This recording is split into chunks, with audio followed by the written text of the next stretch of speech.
do someone will appear.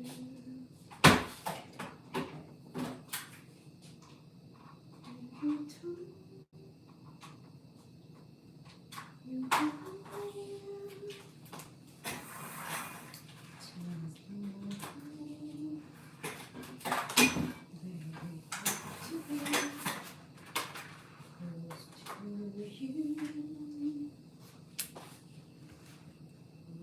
told you were storm fall down from the sky. Every time you walk by, just like me, they long to be close to you.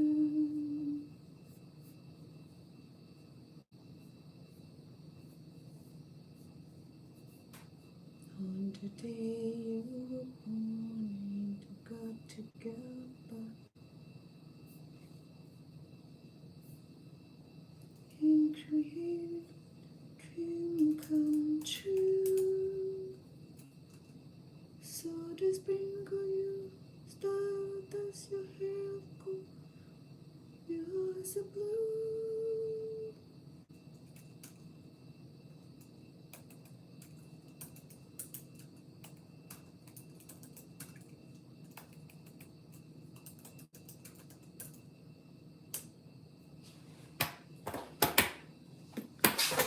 Just like me. That was Carptener. Judy Carptener. It's a beautiful song called Close to You. And it's such a beautiful track. I love it. Why do birds suddenly appear? So today we are cooking again.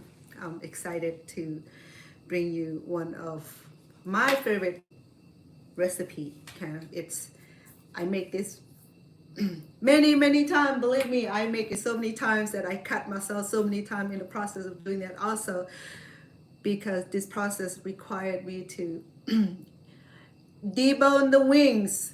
So raise your hand. How many of you have deboned wings before? None? Maybe one or two. Maybe only the Khmer people will know what to do, right? So today I'm going to bring you right in how I'm going to do that. Give me a few minutes. Let me get everything organized, ready to go, ready to cook for you. And of course, I need audience. Come on in, please. Sawadee ka. That's in Thai mean hello. Sawadee ka. Hello. Hope you're all doing well. Well, this is my second live videos. Earlier, I was doing my yoga out in the backyard. I feel good. I feel great. I feel beautiful. I got some makeup on. You like? All right, anyway, I got my hair. I got my hair updo because I cut my hair so short, and it was A-line a year ago.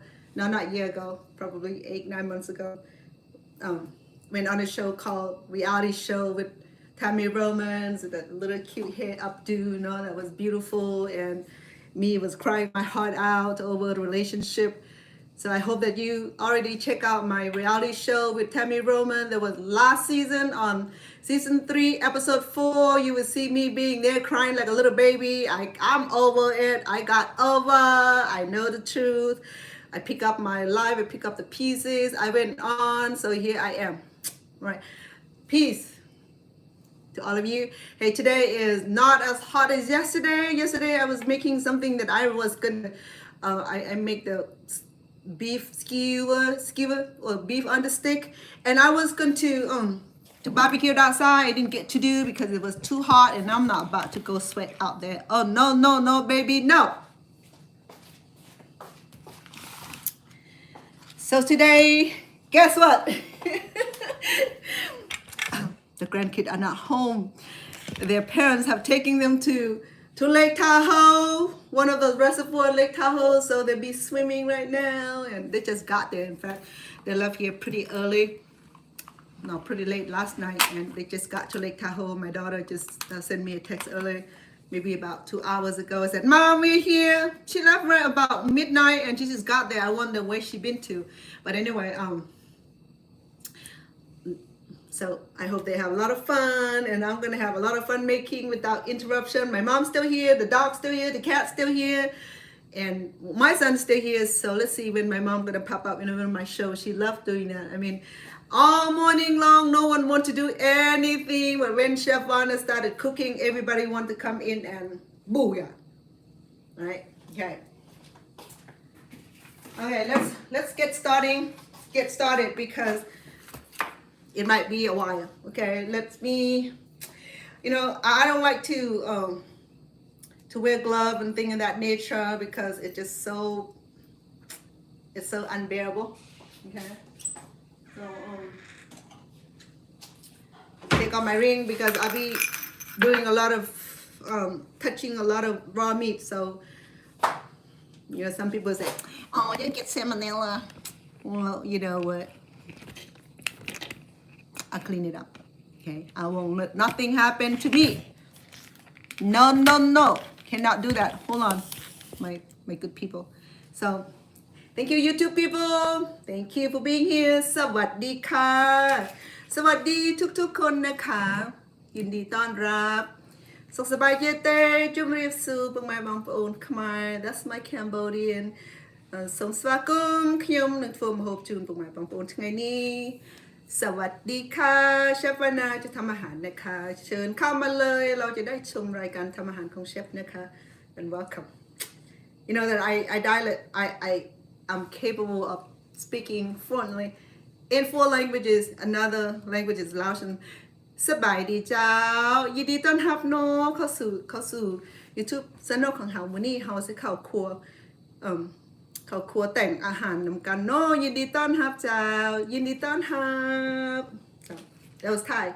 So you see, the fluctuator of the tonation, the dialect. You haven't picked it yet, but one of these days you would do. Anyway, so I started. No, not yet. I didn't start it yet. I will start now. I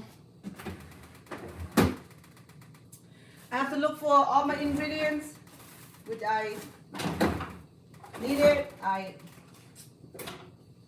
went and got my.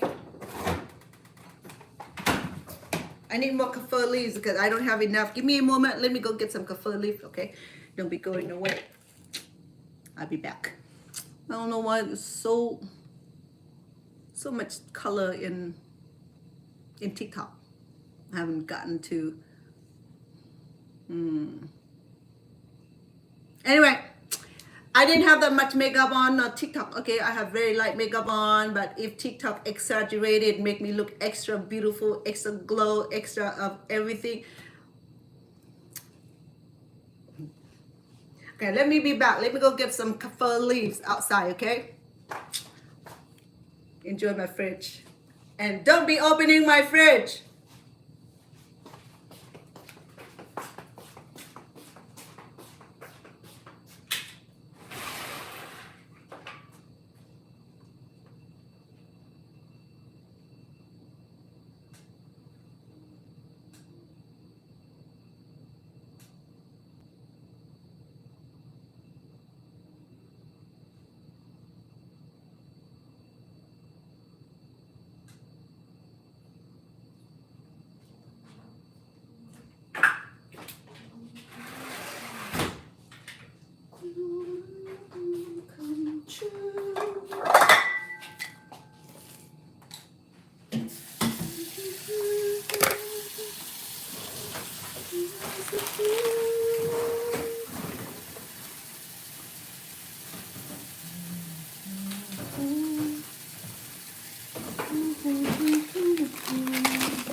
Before I begin, I'm gonna go ahead and process this cellophane noodles or glass noodles. Okay, the cellophane noodles is, you see that it's in Chinese print. I don't read Chinese, so I can't tell what they say, but I will say that this noodle here, you can make noodles, you can fry, you can, in Filipino culture, they make stir fry. Same as our cultures, they make stir fry of, a Thai called pat wun sen, Cambodian called, what do you call it? Cha misu, and same thing for Laos, pat wun sen, and then the Filipino called pancit. Have you had pancit before? They're delicious. So it came in a little package like these. You can get a big package like these, a single, double package. So they already divided into one serving. So I need two. I need two of it. And then I would run this under warm water and I'll soak it while I'm talking. By the time I'm done talking, this will be ready to, it'll be ready.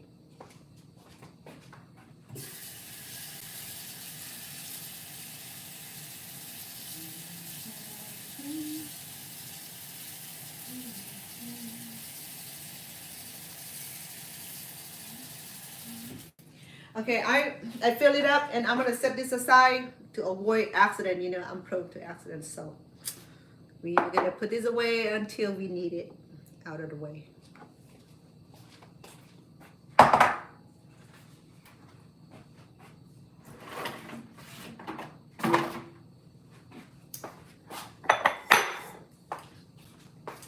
But let me bring you our main, one of our important ingredients today is the chicken wing. Okay, and I'll show you how to strip the bones out of chicken wing. I left 5 so that way I will be able to do this repeatedly, so that way you can get that, you get the concept of stripping the bone out of the wing. So I have probably about 10-15 wings. And because the grandkids are not here to enjoy, so yay, good for them. They're not gonna be here, so they're gonna miss all this cooking. You know what else she was saying? My little was like, Grandma, you can have all the kitchen to yourself, okay? With that little, okay? We're not gonna be here to bother you. Yeah, thank you, Lord. Thank you. Have a good night. Have a good trip. Have a good vacation out somewhere. Swim. She loves swimming, so she's like a little mermaid. So her mom got her all kind of swimming aid, so she's just gonna float like a little mermaid. Hello, Albert. Albert Games, welcome. Tell me where you're from. So I'm about to start cooking my delicious angel wings. I don't know why I call it angel wing. It's just the wings, the chicken wing. I don't know how the chicken wing turned to be the angel wing, just like that. They call it the devil eggs, whatever it was. What's all the awful name? You know what I mean? Angel wings sound better than the devil eggs, right? So one day we'll do that. But we're gonna call it, we're not gonna call it devil eggs, we're gonna call it angel eggs. We change the scenario a little bit. Yeah, so. I'm gonna use my lemongrass that I already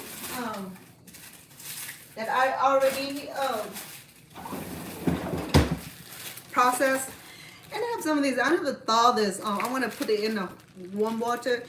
I might already have enough right here, but for the sake of it, I'm gonna go ahead and make it so you get the ideas how we comprise all of these ingredients. Okay, I might have enough right here, but let's make it anyway because I like to have the extra.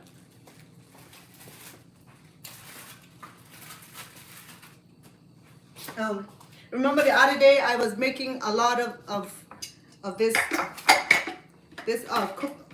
paste, and what is left over, we just freeze it. It's just common sense.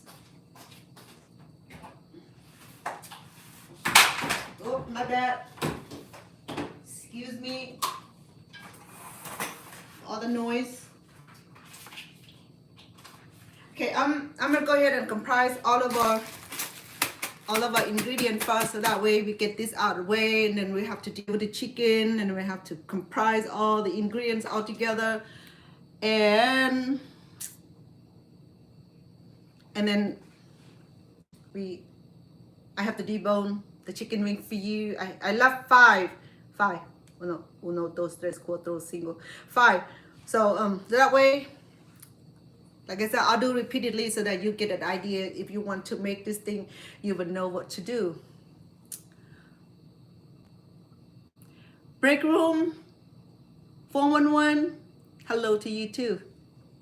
Thank you for visiting. I hope you will stay here with me throughout the cooking show.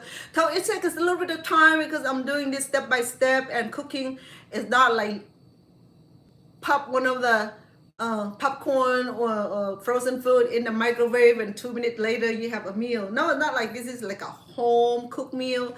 It's delicious. There's a lot of combinations of meat, vegetable, herbs, and spices that go into one pot. Okay, so let's start now before you all run away. I know you do that too.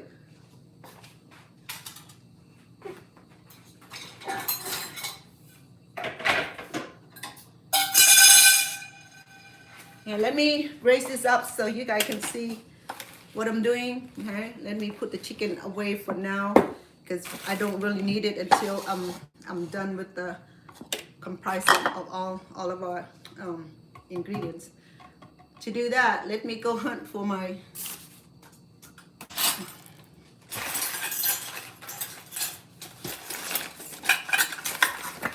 I organize them, you know, that way I have everything right here that I need. And thank you with the heart. Break rooms 411. What do? Are you a producer? No. As usual, we're gonna have this life hack here. Okay, use it. It helps speed up the process. So again, I think I have about, the sink is down that way. I can cook them later. So we probably need about a cup of lemongrass.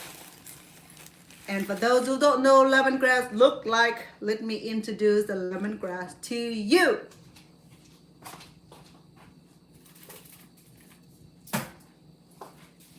So in a nutshell, this is a lemongrass. It has long leaves that way.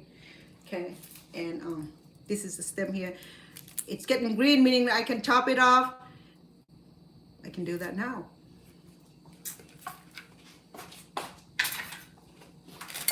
I can chop this part off right here, just tall enough for it to grow. So I already see some root coming out. So the thing about Las Vegas is not friendly. So see that? So that's the inner layer of the lemongrass. It's quite, it smells awesome. Okay, and I see the little root coming out already. So I just stick this in a little container with water and just let it grow. I just grow about 6 of these outside because the leaves start growing out of this little thing here. So I just took it outside and I grow them. The thing about Las Vegas is that it's not friendly. It's not tropical plant friendly. So I lost so many.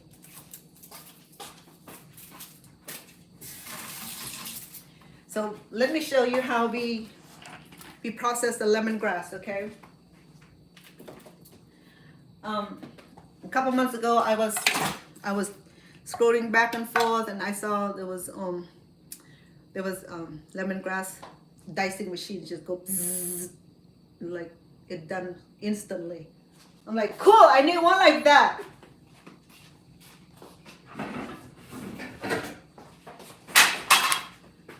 So I had cupboard for everything. This one for the meat, and this one is just to help elevate. I keep this for my family because they just broke one of my cupboard already. And this is special made. My son-in-law, friends, he's a carpenter, so he brought to. You know what this is for? Also, you know, when my grandkid misbehave, I have to go. Pam. No, just kidding. I'm not that violent. I deal with that violent all my life, so nothing like that gonna happen. Okay, so just to get a nutshell of how lemongrass are being implemented in the Asian cooking world. Okay, so this knife is not sharp, but if you have a sharp knife, they will go really quick. Let me try this baby here.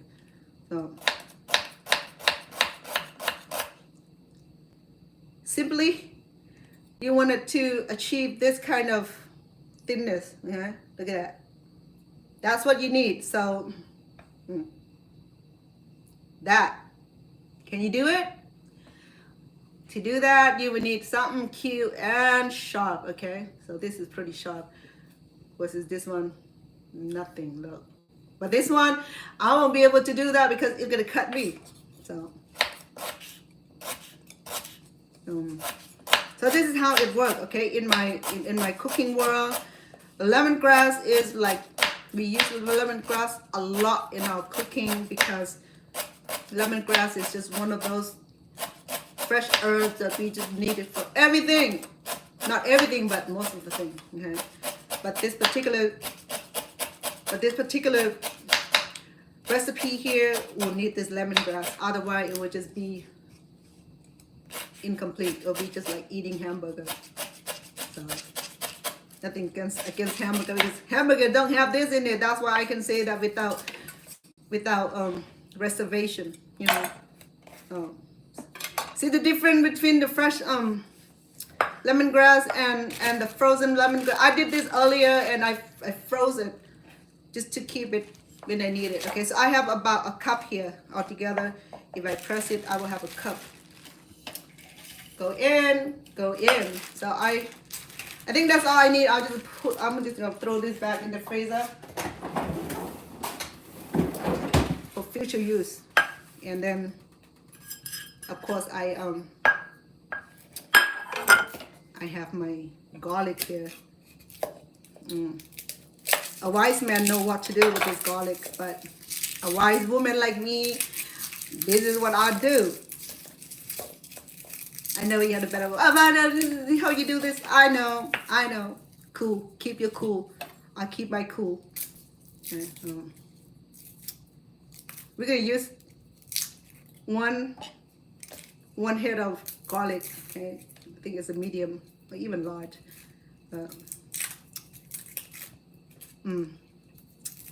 This garlic here and combination of lemongrass and then this kaffir leaves.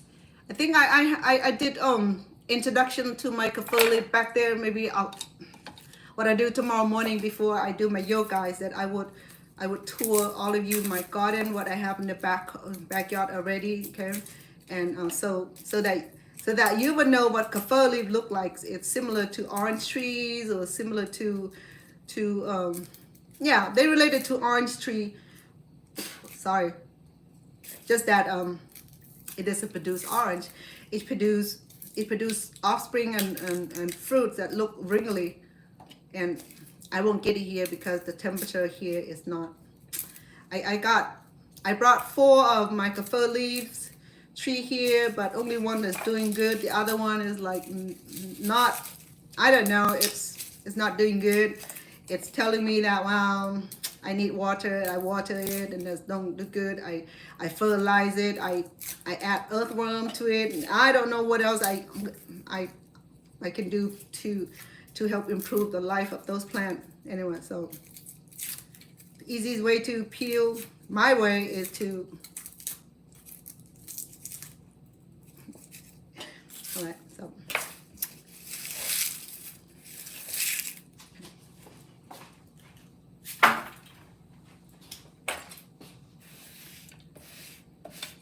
Let me get a towel.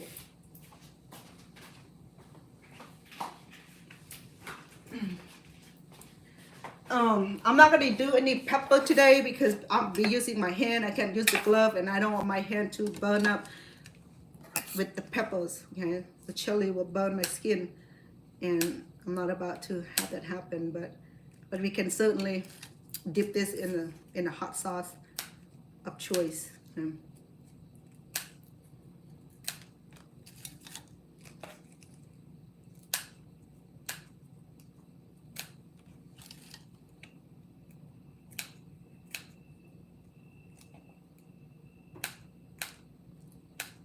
Careful with the kaffir. Kaffir lime is that it had all kind of thorns. Look at that. The thorn right here. If it pokes you, it's gonna hurt. It hurt. I got poked before. Okay. Let me see. Because we have a lot of meat. I have about 3.5 or 4 pounds of meat. I'm mixing with the chicken and pork meat all together because the chicken would be too dry to cook by itself. So in comprise with the pork meat, it'll allow the two combination to commingles and also increase the flavors of this particular dish. All right, so I'm gathering up this lime leaf here. I'll measure once I dice this and I'll see how much I have. If I do this by myself, I don't bother to measure it. I just do. I'm just doing because that's how I'm doing it. But because I'm cooking for you, I have to measure everything. And because if you're gonna take it home and do this at home and you're wondering, oh, I don't know, I gotta do this right, or too much salt, or it's undercooked, it's overcooked, and what have you. Okay, so let me measure this. I think I have about 1/4 of the cup. This is 1/4 of the cup. Okay, it's 1/4 of a cup. You need 4 of this to equal to 1 cup. So that's what it said, 1/4. So it's not quite 1, but then they say that I have, well, heck with it. I'm just gonna use it all up. Okay.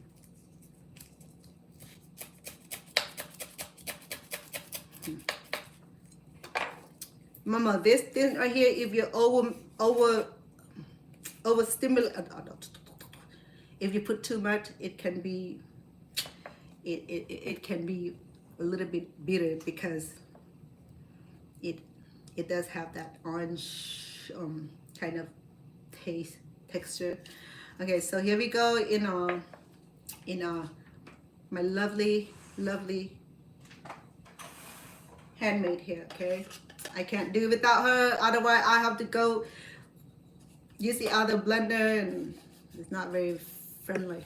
Okay, so what else need I got everything. Hold on, one more thing.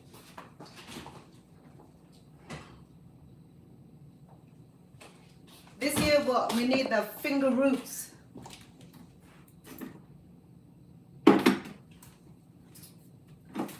And I'm gonna do a little bit different today. Okay? I'm gonna do I'm gonna use some curry powder, and of course this is natural food coloring, is turmeric. Okay, so with the finger root. Now, you know what? I'm not going to deal with this.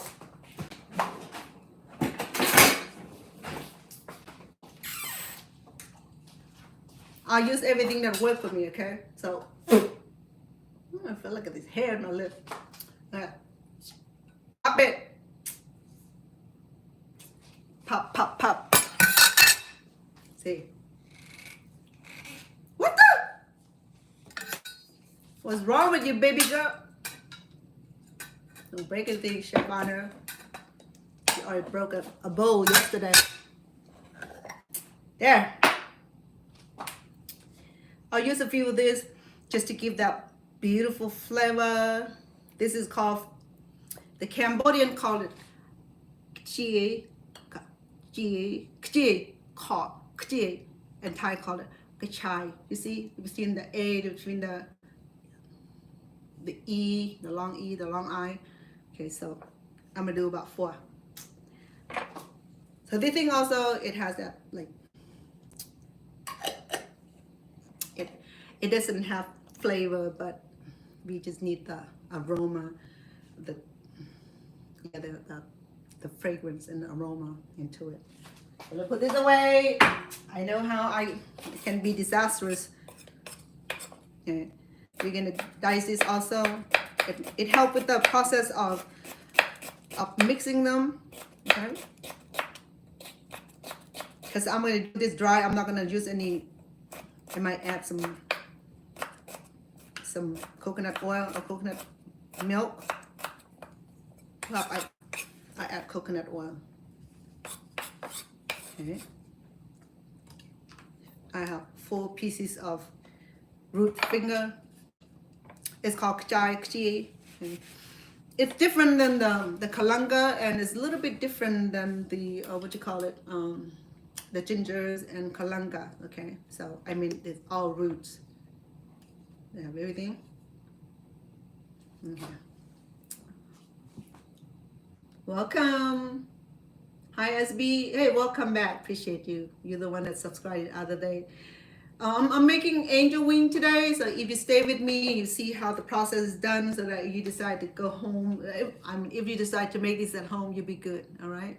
Julian said hi. Thank you for coming back. See, a lot of people are returning, and on here I have over a zillion of people on TikTok. I'm sorry you're not being avoided. I just know that you've been here for me, and I appreciate it greatly. Thank you. Okay, so let me put a few other ingredients in here before we get started. Okay, so again, we're just gonna do 1 teaspoon of turmeric, yeah, and then we're gonna do 1 teaspoon of this curry powder,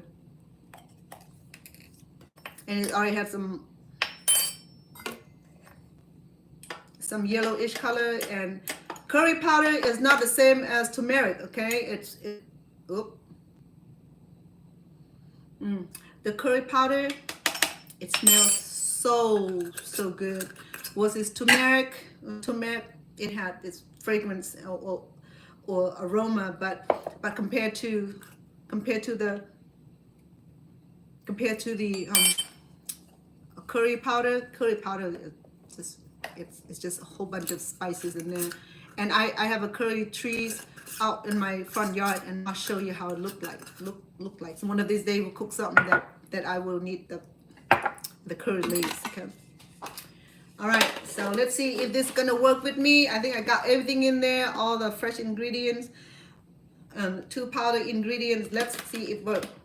Oh man. See? Sometimes, well, never mind. I'm not going to say anything.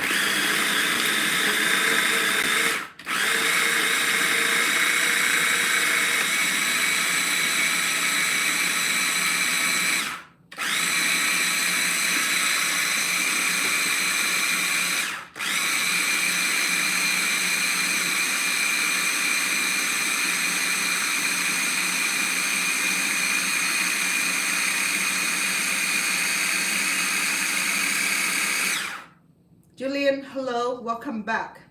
I said hi also. Thank you, my friend.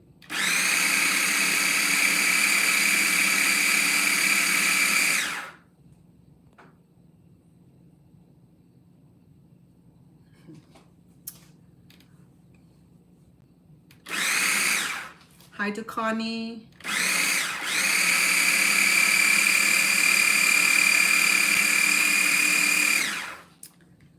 My spatula is missing. Sometimes my grandkid will be using my cooking equipments, and I won't be able to ever find it again. So that's why I have to put all my cooking equipment away.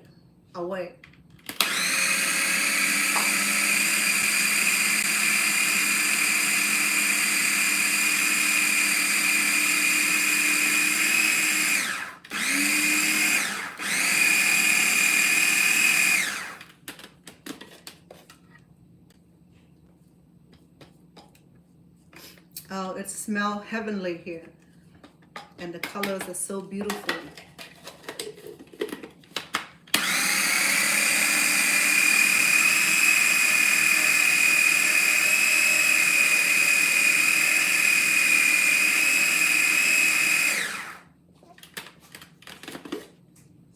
You know, this device here is so unique, and it's so little and comfortable.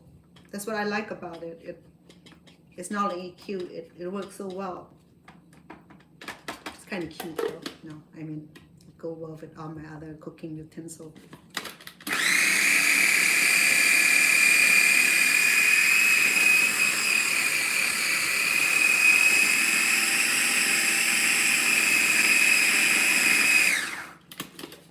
think I have what I need. That texture right there. Let me get some light, kind of dimming in here. That better?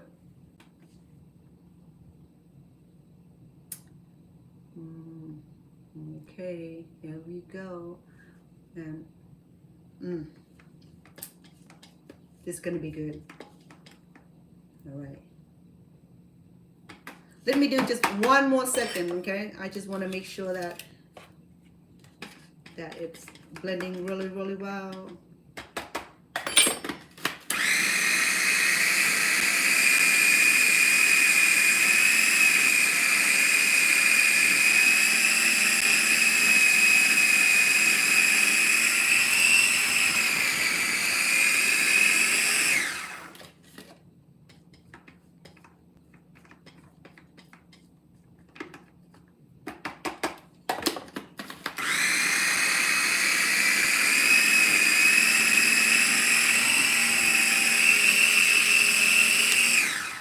I think I'm good. I'm gonna remove it and take all this accident prone away. You know me, I'm disastrous sometimes.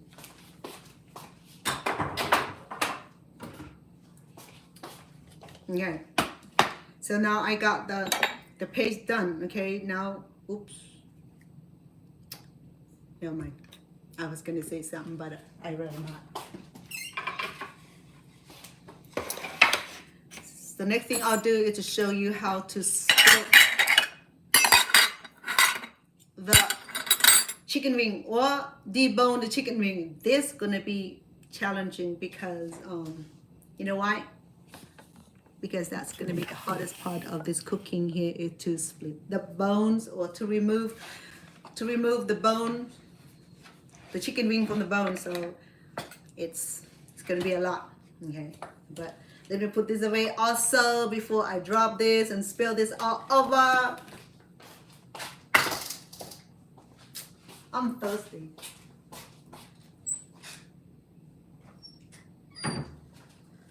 Let me cross over.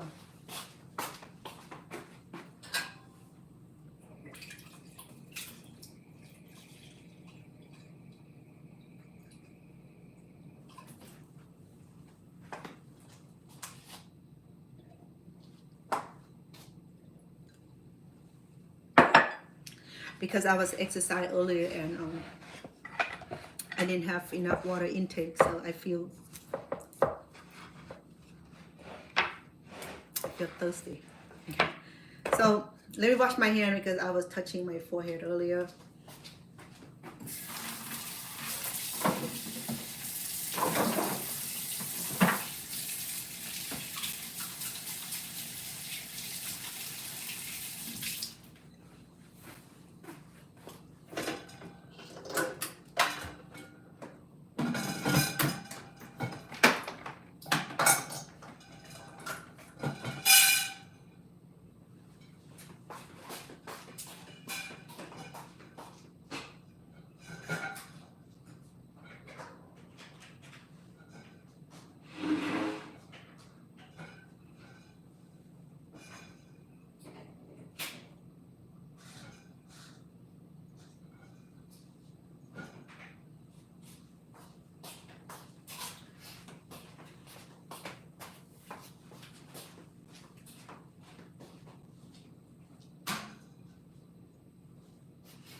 I went to start my portable ovens also because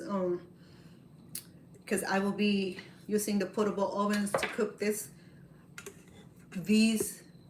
meat. Okay, because I'm not gonna turn on the ovens.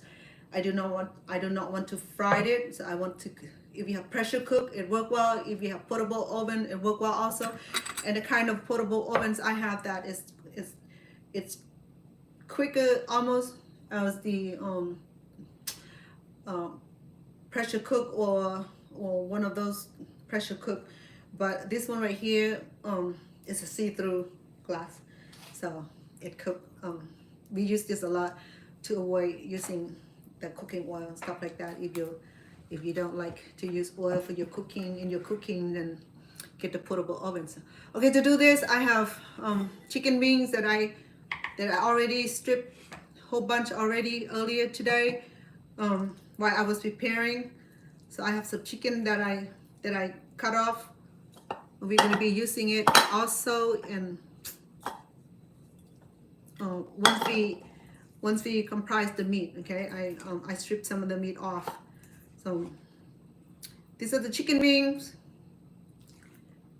These are the wing that I stripped the bones already. So the audio is to remove all this bone from the chicken here, and we'll just leave the end here, the tip here, and let me show you what I'm talking about. Okay, see that? So the bones are gone. See? Okay, so this process is not easy, all right? That's why I left 5 of this here, so that way you would have the opportunity to see how it's done, okay? If you want to try that at home, you could, but if you're the first time who debone this, you have holes, you're gonna punch a hole all the time. But I have been doing this a long time, so I know how to deal with stripping this without doing all the cutting, okay? So what you need to do is, first is to clean this wing already good with a few wash of water, and then what I did is that I brine it in the salt first quickly, and I rinse a few times just to make sure that, you know, the meats are super clean. I know that we're going to be cooking it, but still, you know me, I'm just crazy. So the principle is to trying to get the meat and the fiber and all the muscle out of this area here. So right here, okay? So let me get closer so that way you see it. All right. So you see how all the fibers and the muscle that attach to this bone here, okay? So be careful. Don't work on your finger. Work on the removing the attach of the muscle here, okay? Because the chicken muscle attached to this knuckle here. So that's what we want to do. We want to remove it, okay? So I know it's going to be hard first, you know. I mean, when I tried this the first time, I had like 5-6 holes out of the wing, and when I stuffed the wing, like the chicken like pooped out here and there, not pooped out, and popped out. Okay, so I have all the fiber removed from here, and the muscle that attached to this part here removed. I cut it off. So now I'm just gonna pull it down, okay? And then the tricky part is right here, the second joint here. The first joint is easy, you're done. But this here, you have to navigate around and make sure that this is where I make mistake and making holes. Sometimes I cut myself also. So, you know, just go around carefully around navigating this joint right here and remove and get the muscle out of the joints. Yeah? So you can use small knives, that way you'll be able to go in and disconnect the fibers or the, what do you call it, the muscle of the chicken.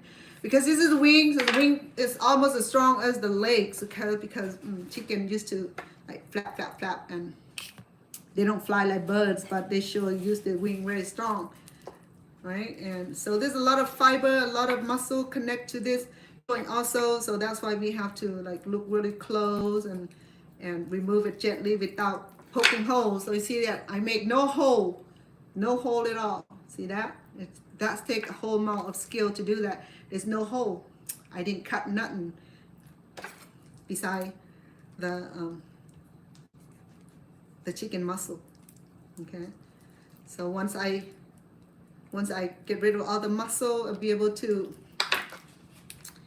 slide down a little bit and use my knife to scrape, because this part right here, it stick very strong to the bone. Okay, so do that, and once I know that the muscles are removed or partially disabled, so I'm gonna put my finger in between here and see to get a grip. So just put your finger through the bone here, okay, go through it, will give you a nice grip, so that way you can pull this thing down, okay, strip it. Oop. I may have ripped it, but Oh man, now it's harder to do that because I just broke the bone. I have nothing to hold on to, but it's okay. It's more than one way to do this. Okay, so here are the bone being stripped off. Okay, so we have 5 of this. So I'm done the first one for you already. See, so the bone just come right off like this. Okay, so don't mind it if you scared of bones. So see that all the meat are stripped off. See, just bones. Okay, now you have all the meat is here. I'm just gonna get some of the meat off, and so that way we can mix it in the that we will mix it with the ingredient we just made. So here we go. We got all the meat attached on here also. Okay, so there we go. So if you turn it over, see, if you turn it over, then you have chicken wing. I make a hole. See, I made 2 holes. Did I tell you I've been doing this all my life? But so that's kind of hole that I'm talking about. Okay, so no frightened about it. Easy fix. You just navigate around the hole. I got 2 holes out of that one. I didn't have any of the chicken wing with holes when I did earlier. I guess I'm a little bit nervous now. You're watching me. So the best is to like work from the top. Well, this part right here is easy to remove it from the top bone, on the top knuckle here. Okay, just get the meat out as much as possible. Here's a little bone, and to do that, just disconnect all the fibers, all the muscle that attach to the knuckles.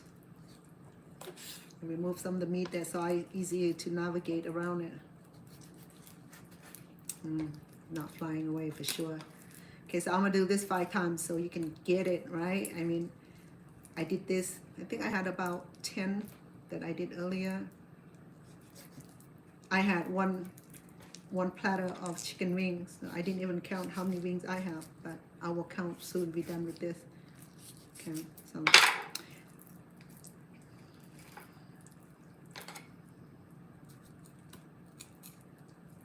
I know this part where everybody don't, all the people who do the angel wing, this is the part they don't like to do because you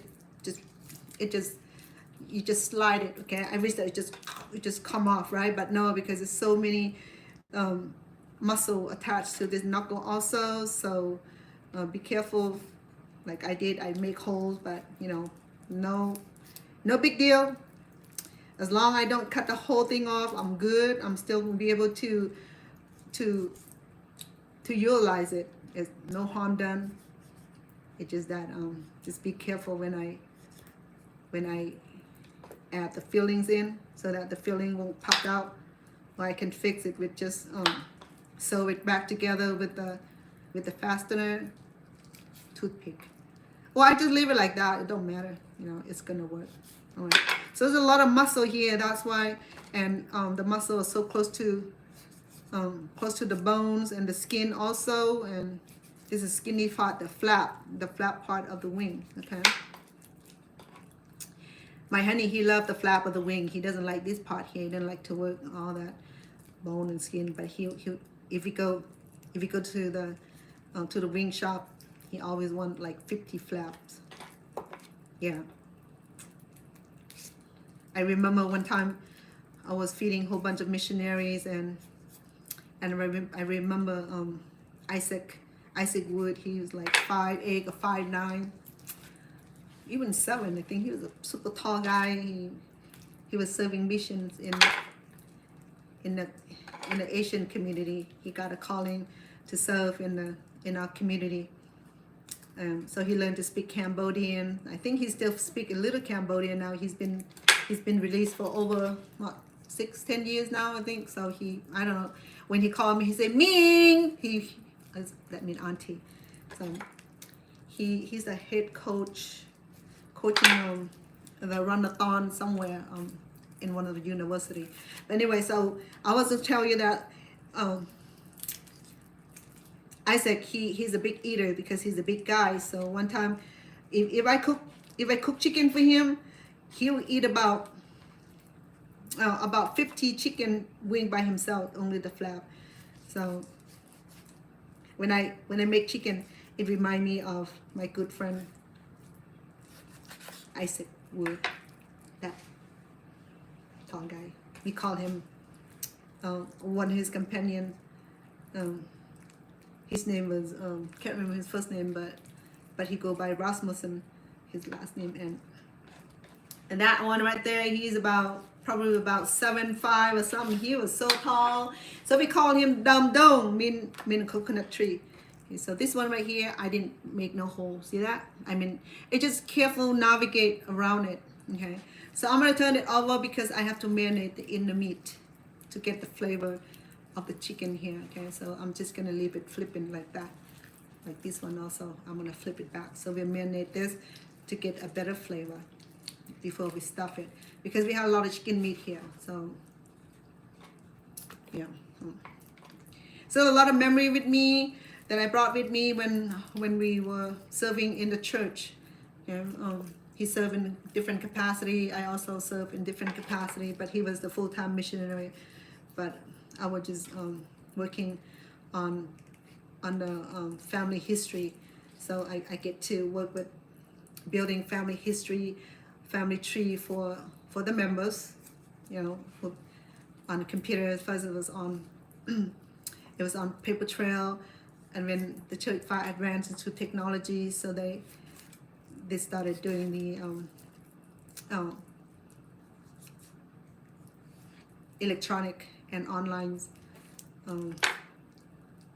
family history.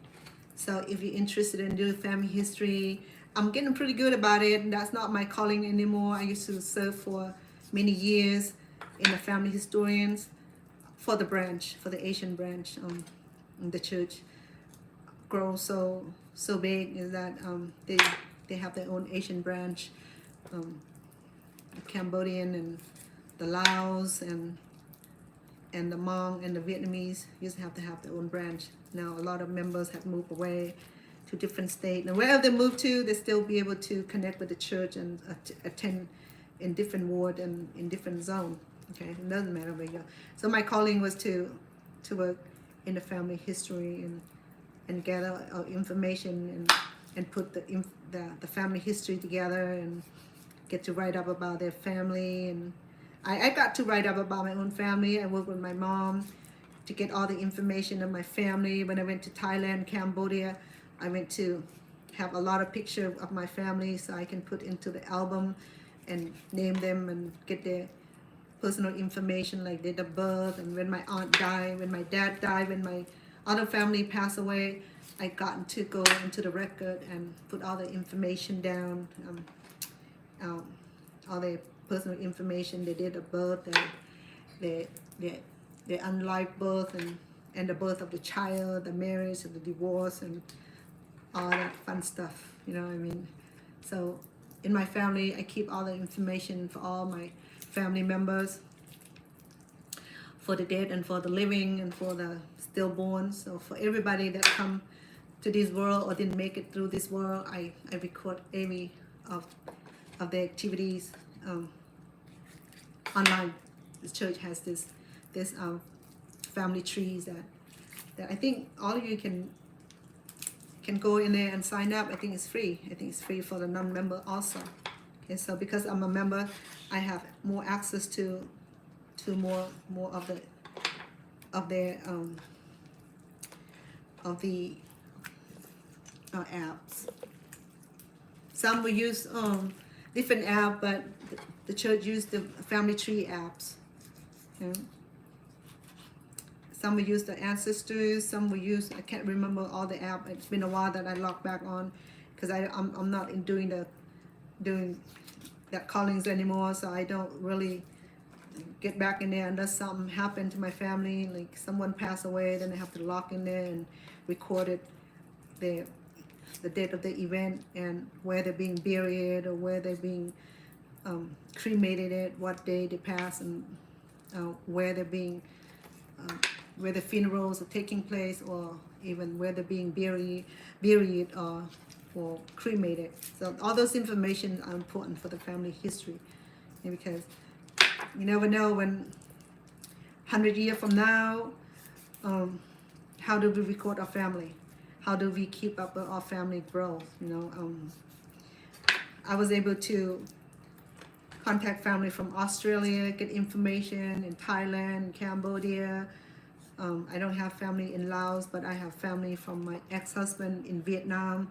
So it's so big. The family is so big. It starts with just a small tree like this, trunks, and then you have branches stretching out.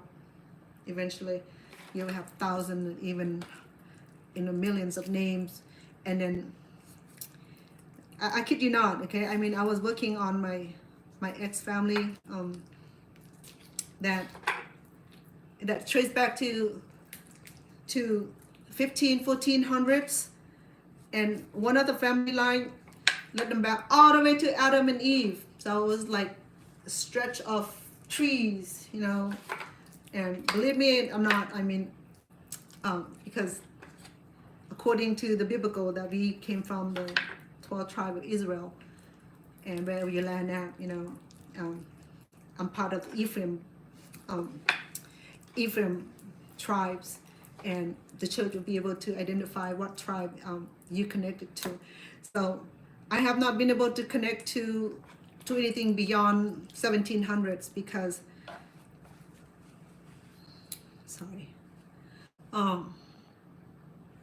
because I don't have the information to connect my family back to Adam and Eve, but I'm able to connect to like 6 generations of the family history, where I find out that my great-great-grandparents migrated from China. So yes, I am related to Chinese ancestors also on my mom's side. Okay, so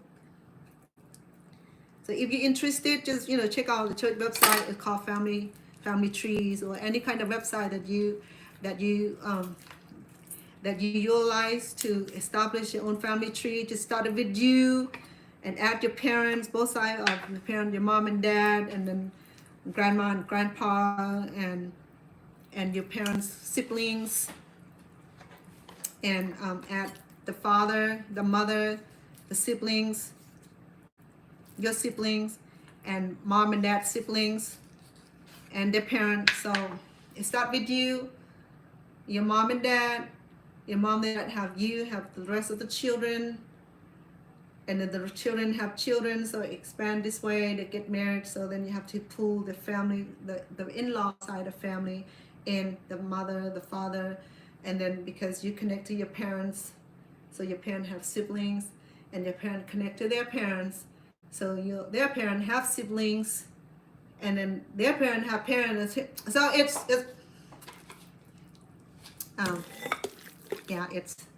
it's complicated system. Sometimes I get so frustrated because for me, I was able to connect 7 generations up. That's all my mom can remember, and none of my other relatives have any other memories of families. My mom would be able to tell me that where her grandparents are from, and was the reason that they were migrated to Cambodia. So the whole history about the family dynamic, where the family was involved, the criminal activity, whatever it is that driven in the family, the incest and all that. I learned about all that also. It's a shame, but you know what? It happened. So my mom has photographic memories, so she's able to tell me the people that she met, her great uncle, her great grandfathers, and whoever that she had contact with at the time that they were alive. And she had like this mega storage in her head, and I was able to get all the information from my mom. And I couldn't get anything from my dad because my dad had stroke, and my dad wasn't able to talk and tell me anything about his side of family. But my aunt, who was lived to be 106, that side of family, they have longevity. They live up to my grandmother from my dad's side. My dad's mom, she lived to be about 125, and her husband lived to be about 118. So I came from a longevity lines of family, you know, so, and that explained why people said, well, you are in your 60s and you don't appear to be your 60, you know, so, and I have to owe that gene to my paternal side of family, because when my aunt died here, she came to America also, she was 106. My dad died early because he lived unhealthy life. He smoked, he drank, and he does everything else that was unhealthy, and he had stroke too many times, and but you know what, I took care of him for 16 years, so that was the hardest time in my life also. But my aunt, when she passed a few years ago at 106, and she didn't look old at all, you know, no wrinkle with her. She looks great, you know, but she lived over 100 years old. So if I inherit my side of family, well, I'll still be good in my 80s, I'll still be good in my 90s. So that's what I believe in, you know, because a lot of my family would say that I don't age very well, and not because I'm inherit such a longevity side of family, because the thing that I care about myself, you know, the special level, you have to match with your energy. I don't have anti-wrinkles, I don't have any facial done, I don't do anything to my face, I have wrinkles, I have everything else that everybody have, because you know, I may age slowly, but I'm not young, let's put it that way, okay? You're not worried about aging, we just let's take care of our inner needs and eat the right kind of food and smile a lot more. Because the other day I was caught off guard. This person sent me a note saying, "Are you okay? You look sad today," you know. So I'm like, put on some smile. Okay.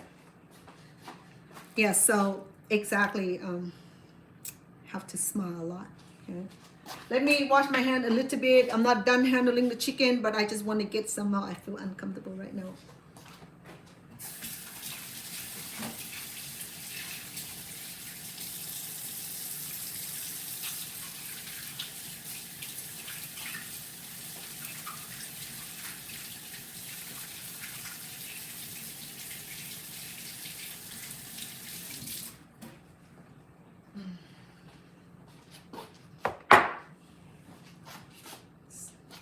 My goodness, I got one fly. Did you see that? It came in yesterday and I haven't gotten to even get rid of it. Sorry, Lord. I didn't mean to kill anyone. Did I get it? Probably not, but that will scare him for a few minutes.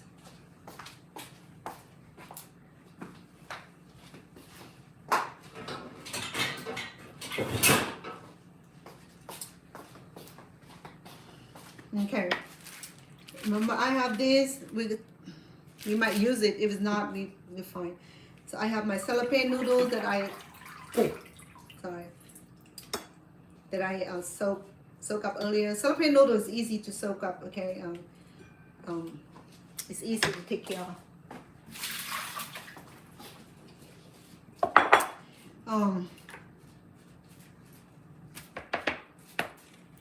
So I have this much of cellophane noodles, and it's long straight like that. So what I'll do is that I would cut into shorter pieces. Okay.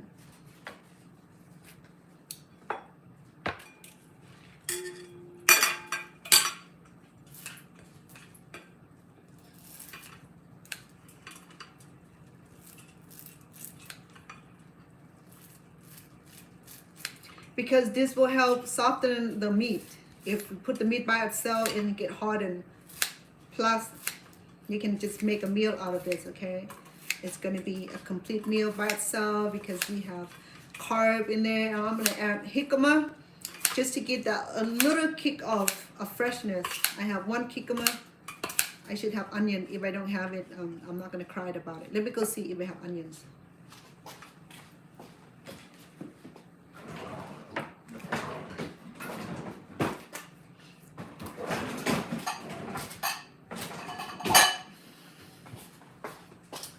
Sorry, my luck is out.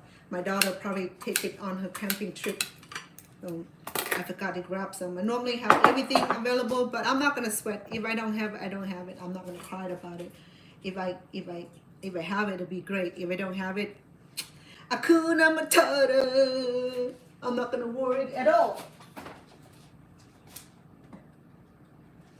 Okay, so here are the meat. It is a ground beef that combined with the chicken. Okay, and so I have about. I can measure this because so that you know that how much I have, because I didn't measure it. I cannot find my cooking scale, so you know what the heck, I don't know. We can measure this by cup, so we know how much meat we're dealing with. Okay, so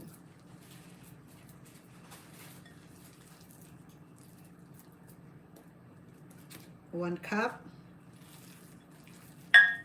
I have about 2 cups, and I have a little more chicken that I need to add on to this. 2 cups of ground beef, okay, ground meat, ground pork and chicken. There.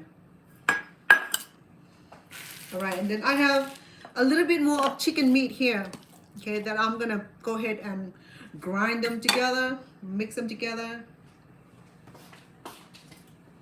Let me bring back my companion here. Shoot. Did I?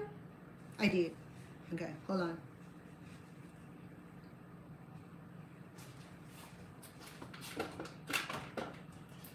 I still have to blend all this ingredient together because I don't want to use my finger. I could. I would.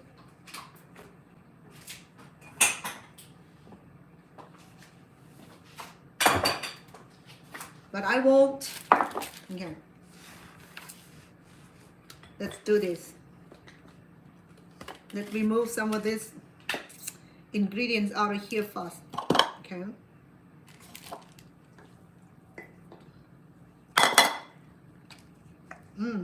It smells so nice. I can smell the curry because we have curry paste in here, remember? Okay, I'm gonna leave some in here because I'm gonna blend the meat in it.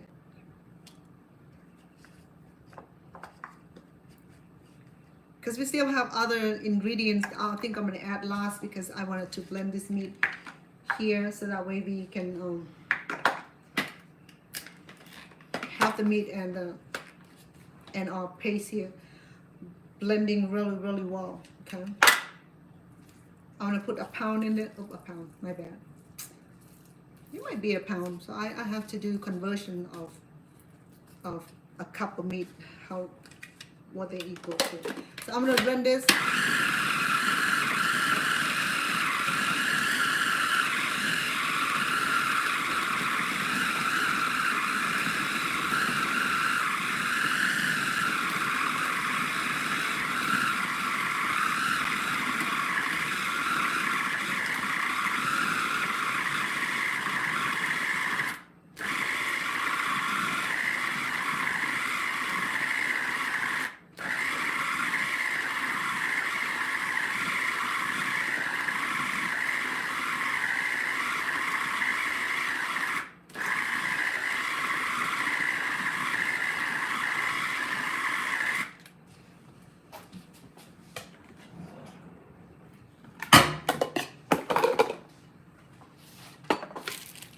I will need this big bowl.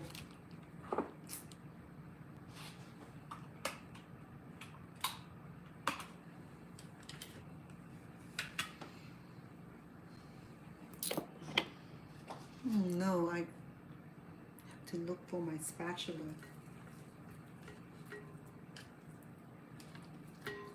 Don't worry about how much ingredients in there because we're going to be mixing it later on. Okay, we're going to combine them all together once we're done mixing all this meat.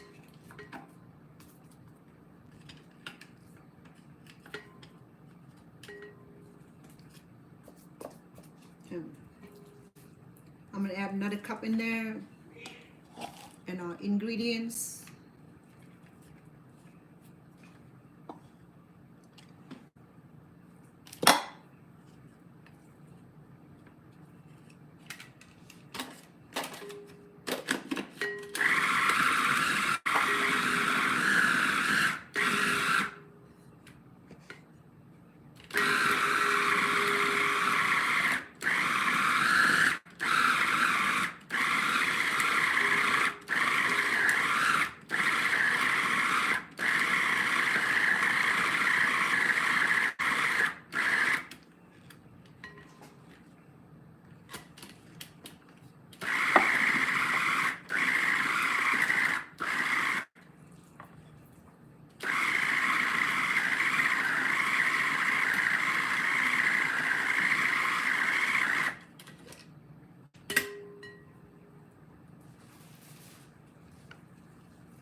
the noise making from the rabbit.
And I have just a little bit of chicken to go, and we're just gonna go ahead and finish it off.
Sorry about that.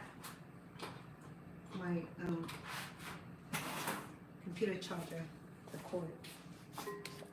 Okay, we have all the meat we need here. Okay,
Okay, I have all my meat in here. Let me put my finger in it.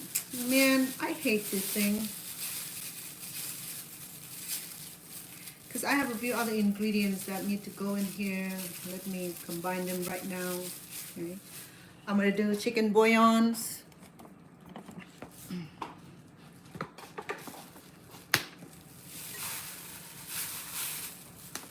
Oh, my grandson is not here today, so I'm gonna go ahead and add some sesame oil. Okay, give me a minute, please.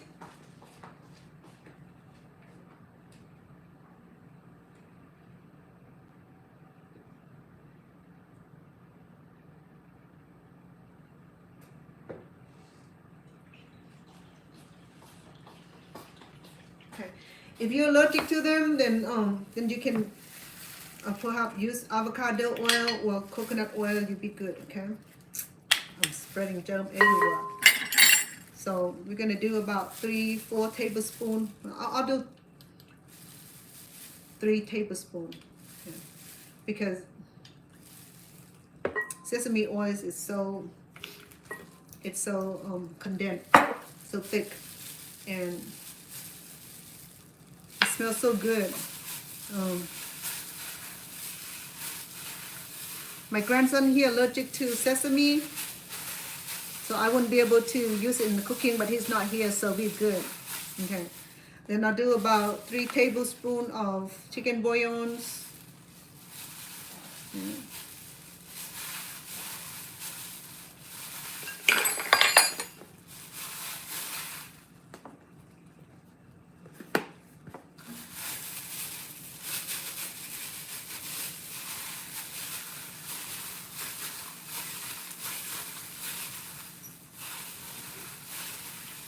Do you have my honey?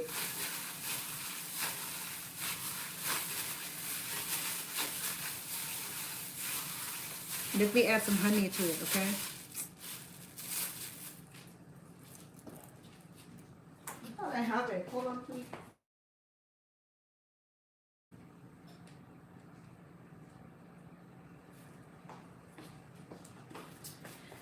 Okay, so we need a little flavor from sweetness. And I do honey a lot because honey, it's the best form of sweetness that I use in my cooking. So I'm gonna go ahead and oil my cup and my teaspoon or my spoon because I don't want my honey to be stuck on it. See that? It just came right off. When you measure honey, you know, just make sure that you use oil beforehand so that way it does not stuck to your to the cup or to the spoon. So I have 3 cups of honey. We good. It's gonna be great. Okay, let me combine it right now also. Okay. It looks good, it smells good, but we're not done. Because we already have 3 tablespoons of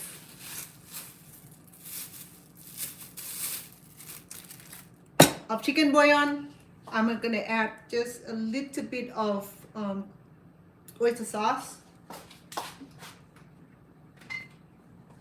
And do premium oyster sauce, okay? There are all kind of oyster sauce out there, but do the premium because the premium will be likely that it's more genuine. I'm gonna do 3. So I have 3 tablespoons of chicken bouillon. I have 3 tablespoons of oyster sauce, and how many teaspoons of honey? Did it do 2 or 3? I don't remember, but I'll review the videos and I'll add it onto our descriptions. Oh man, TikToks are crazy. I'm sorry, TikTok. I didn't mean to say it that way, but you know, leave me alone. Okay, so all right, let me put this aside because I'll smash them later. Let me put this away for now. Because remember I have this pot of chicken also that I need to marinate. Let me get a bowl.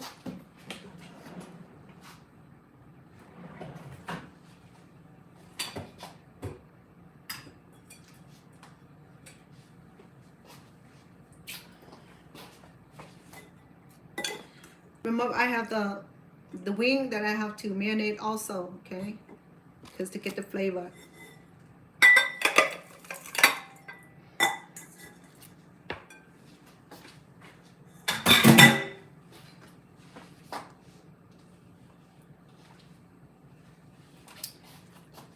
I did not turn the wing around yet because I wanted to marinate the meat inside the wing. Okay, I'm gonna go ahead and, because I already wet, I'm gonna do 1 tablespoon. I use the teaspoon, so 2 teaspoons is 1 tablespoon of chicken bouillon.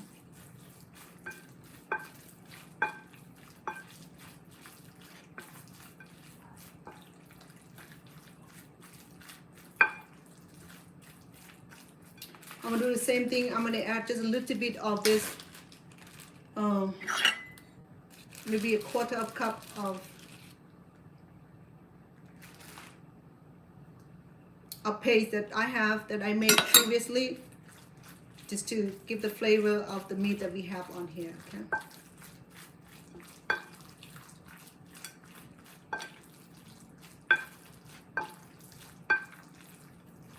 And of course, I'm going to add some honey.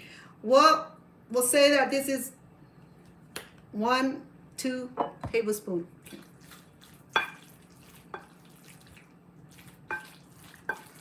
Look at that. Look at the color. It's so beautiful. Let me put the accident prone away for now. Okay, so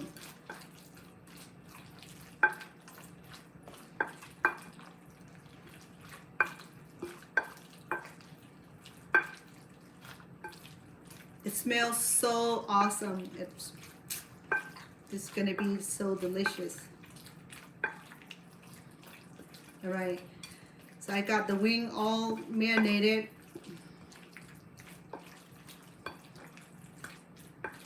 Okay, so I can flip this over. Okay, I can flip this chicken to the right side here. So it's just like that. Remember, we remove the bones.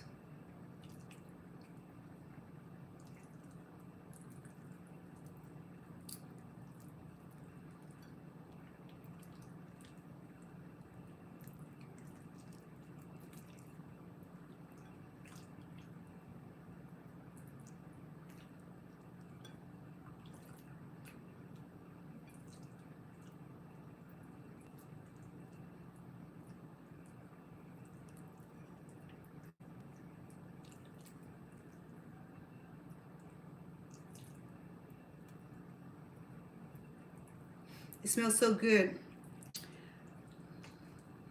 The lemongrass, the kaffir, the kaffir lime leaves, and the garlic. It smells so awesome. And you'll be saying, you know, how come Asian cooking involves so much with kaffir leaves and lime leaves and lemongrass? I don't know. I just noticed that that's what it's included in most of the ingredients, because it just started from beginning of whoever, my family, my great-grandparents who doing this. So I'm just following the traditions, the authentic recipe in my family. I don't know about anybody else. Everybody doing there differently. So I'm just doing the way my family been doing. So most of these recipes are from my family. So my childhood, remember from my childhood. And my mom never make this because she can't. She does. My mom, she's not that sophisticated when it comes to cooking. She just do the regular Khmer food and the typical Khmer food. She doesn't get into this kind of cooking like I do here, okay? Because I have different cooking skill level than my mom. So I'm gonna add just about another maybe another tablespoon, so that we can get a nice textures on the outlet of our chicken skin. So, you know, I mean, we want this to look amazingly colored, okay? We buy all this right here, it'll achieve that. When we cook this, it's gonna have this golden glow, golden look. In fact, I would add some more of sesame oil just to keep my chicken skin glow. And so this is the teaspoon. So I'm gonna use 2 teaspoons of sesame oil for my chicken skin. It smells so good. I love about the sesame oil is that it smells so incredibly, because I think how they process is that they roasted the sesame oil, and then they press it and squeeze the oil out of it, and it smells a little bit different than than the avocado oil. Also, I mean, the coconut oils also smell awesome. Also, I might be using it later on when I'm done. I'm just gonna lather the coconut oil on it. Right now I'm just fascinated with the what you call it, sesame oil, because I don't get to use it much because my grandson can't eat it. So when he's not here, I want to use it because I know how food allergies can be very dangerous to consume, especially for little kids. They can get so sick from it or die. And I know how it is because I have to have my EpiPen with me because I have a lot of food allergies. So I don't play it lightly when it comes to food allergy. I will call that like a national crisis because kid died from it. A few years ago, this kid was at summer camp, and the staff give her the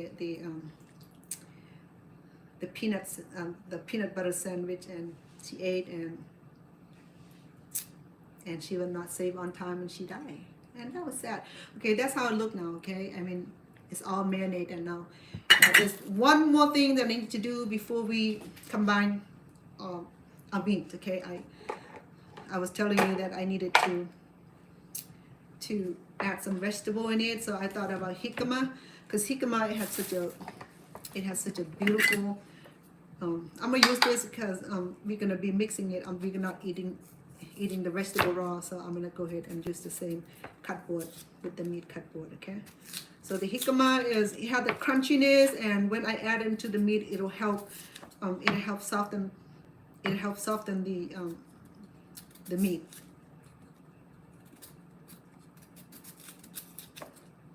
I don't have carrot. I could have added some carrots into it, but never mind. I'm just gonna use what I have because I had this for the last few days, so I need to use these vegetables before it go bad. Because jicama they sell this by pounds, and it can be expensive.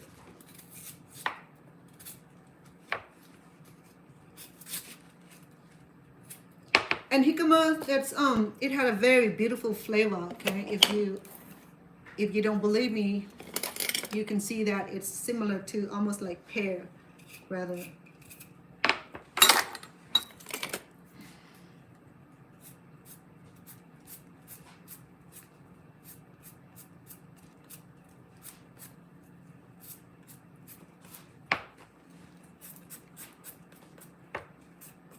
It has a very nice flavor.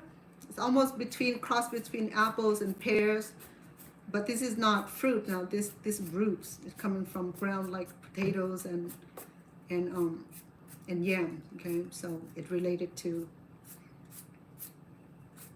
I don't think it related to potatoes, but I'm just saying that it came from. This is the tube that grow that coming from the ground. Okay, let me.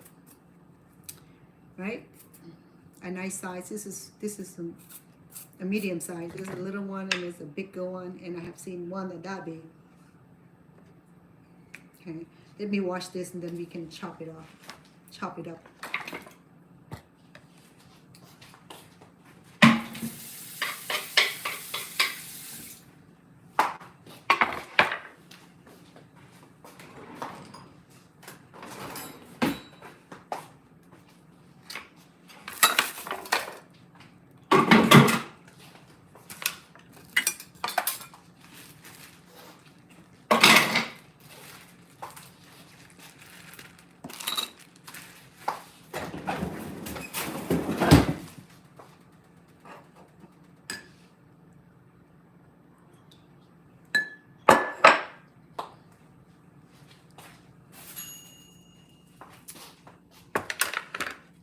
Oh, let me go start the ovens again because I want it hot when we cook this. It's gonna cook quick. Okay, please.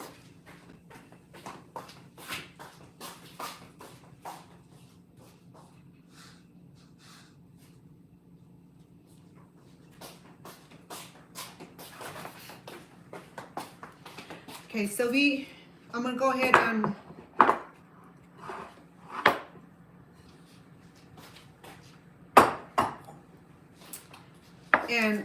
grated this. Okay, this is like one of the papaya grater.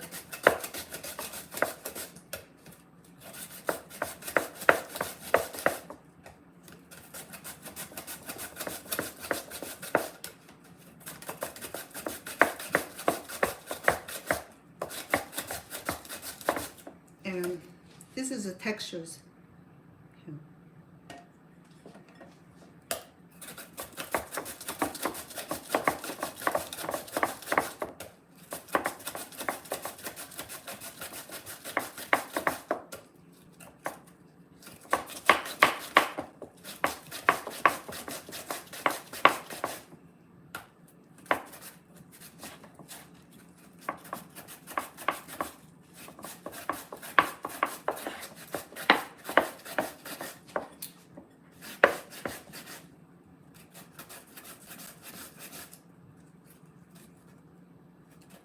How we doing? Thank you for being here. Appreciate that. And if you have not subscribed to my YouTube channel, please hop over and give me a thumb up, the like and subscription, so that way you will get my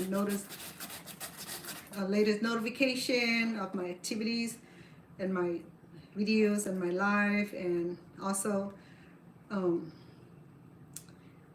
what I want to say, and subscribe to my YouTube channel so that way we stay connected. Okay, and just hop over from TikTok and subscribe to my YouTube channel so that way you will have the full videos, and I would include the recipe, the measurement into the description area.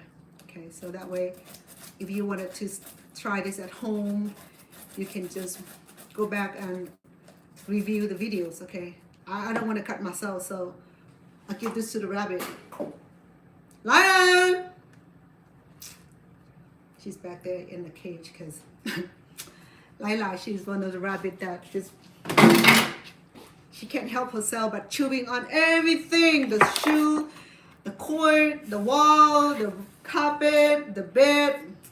Now she's trying to chew on her pen, which is made out of metals. And her mom went and got her a mattress for her floor. She ate it too. Yeah, she ate that too. So you see, sometimes I would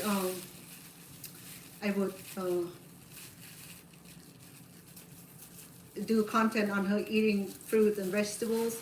Yeah.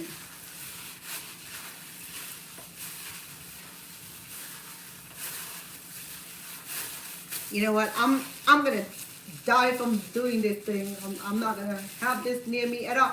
It's ugly. Let me do my hand only. I don't care. You know what? I'm there, right into the sink. I'll collect it later.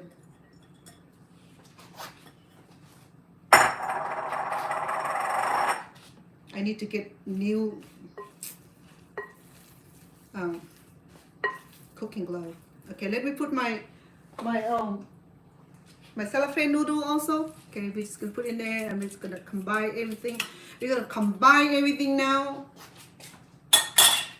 And once we finish combining, we'll be good to stuff it in the wing. Okay. You see how it worked now? It don't want to work with me until I put my hands in it. See that? I mean, by all means, God made this so that you can use with every cooking. Okay, don't mind me. Don't say that, yeah, so disgusting. Mind yourself, because you can use glove. Yes, I need a better glove. I hear ya. But my hand's clean. I normally would do deep cleaning with soda, sometimes bleach if I need it when I handle chicken or something that I, things that is gonna do some harm.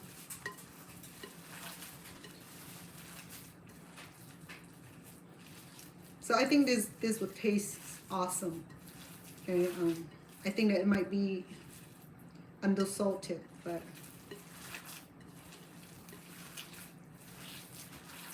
I think we're cool. I get for being short.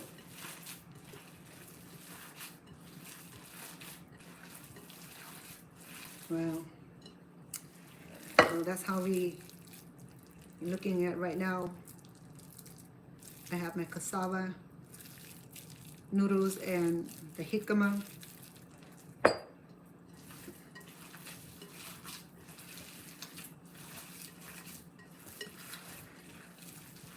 It's gonna be so awesome.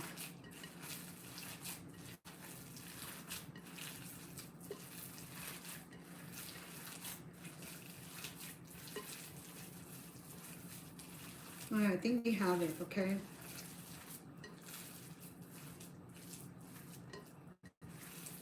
Okay, let me go wash my hand one more time.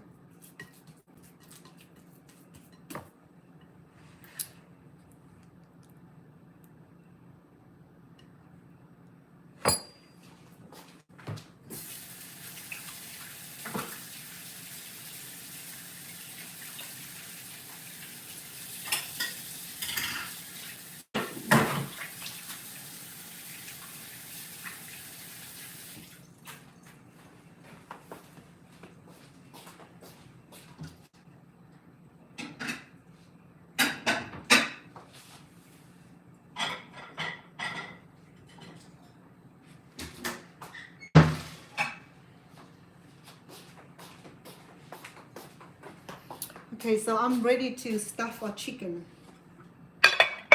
Stuff a wing and turn ordinary wing into angel wings. Okay.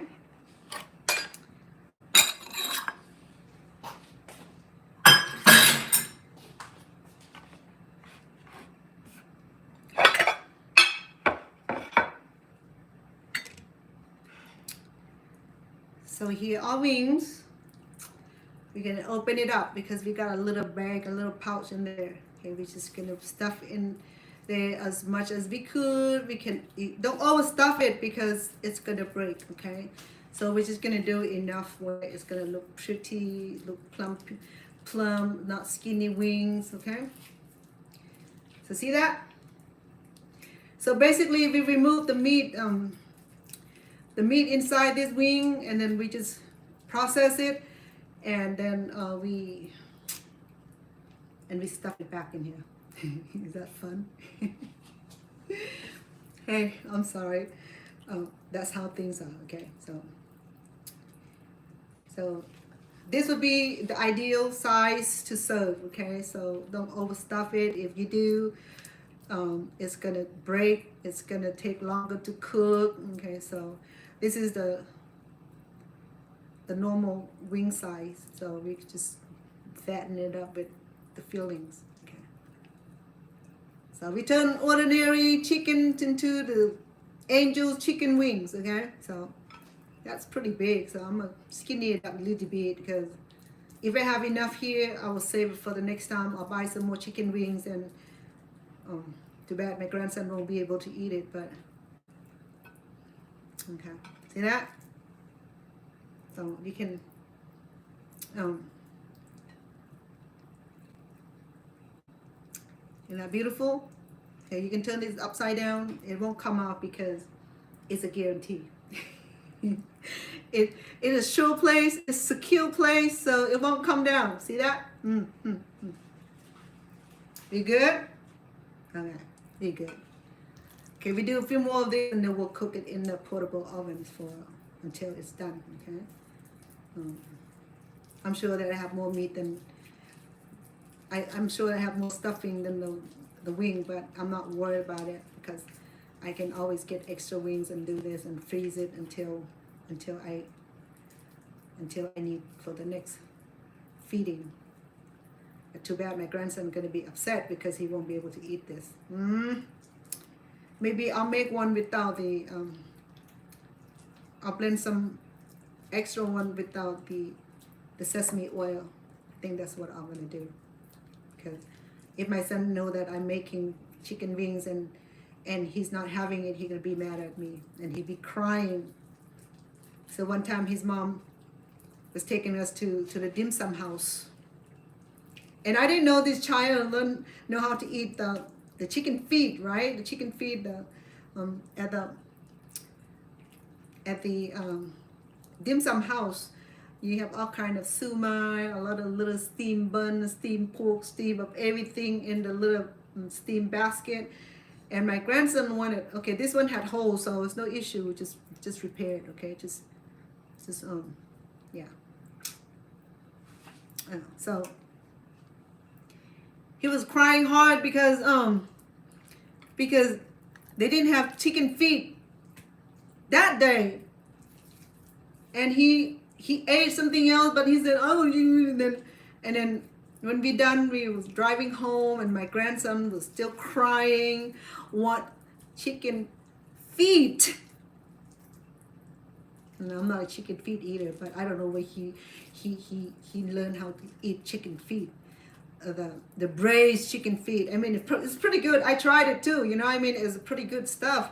I will have to show you how to do that. I know how to make the braised chicken feet or pork feet. I did the pork feet the other day. But I have not put the video together yet. I still have to editing the videos and put it out for you. So it was about 10-mile drive or 8-mile driving home, and the kid was just like, I want chicken feet, and his mom was about to pull over and give him a lesson in life, you know. And so I told her to stop by grocery store, and then I went and get some chicken feet. I came home and I make the chicken feet, braised chicken feet for him, and yeah, sure enough, he was eating, like having a time of his life. I'm like, man, you know, I mean, grandkid, where do you learn how to eat chicken feet? You know, I mean, most of American born kids, they said, yeah, chicken feet, yeah, pork feet, duck feet, whatever they have to do with the animal body beside the meat. They're not gonna touch it. But I don't know where my grandson learned to eat the chicken feet. So from then on, once in a while, then I'm making the braised chicken feet, just to keep him happy.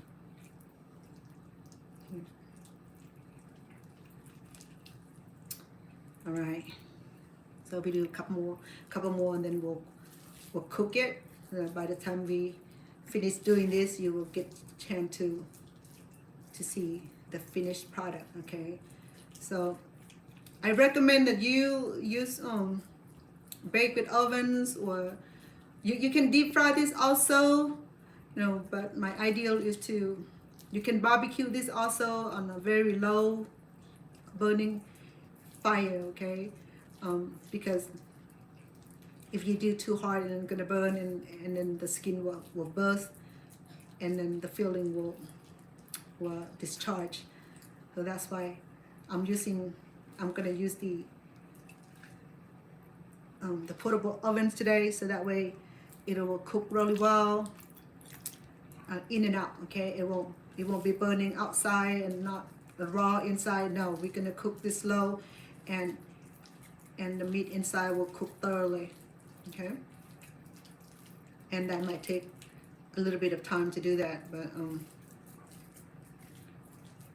that's why I don't want to make it any bigger than necessary, because the bigger you make it, the longer time to cook it. But this one has cut also, so I'm not going to worry about it. So I don't overstuff it, so when they cook it, it's not going to it's not going to deploy. The meat is not going to deploy. Okay, look at that. Okay, so you got the idea now, you know, where you just there's there's a cavity that we made. We remove the bone from the wing. If you have to go back from the beginning of the video where I removed the bone for you, and we're almost at a conclusion now where I'm stuffing the wing here to turn an ordinary wing into angel wings, and we're gonna feed it to the bunch of angel and God and goddess. I think that's what it means, but I don't know where the word angel wing coming from. I'm just saying stuffed chicken wings, right? So I have enough right now. Let me go clean up again and put this in the portable ovens. By the time I'm done, maybe it should looking like it's cooked, but I know that it's gonna take about an hour on the portable ovens or pressure cook, or what you call those cook, not pressure cook, air fryer. That's what I'm trying to say, air fryer. Okay, so the air fryer would do good also. Okay, but then air fryer probably about 15 minutes, because air fry is like express kind of cooking.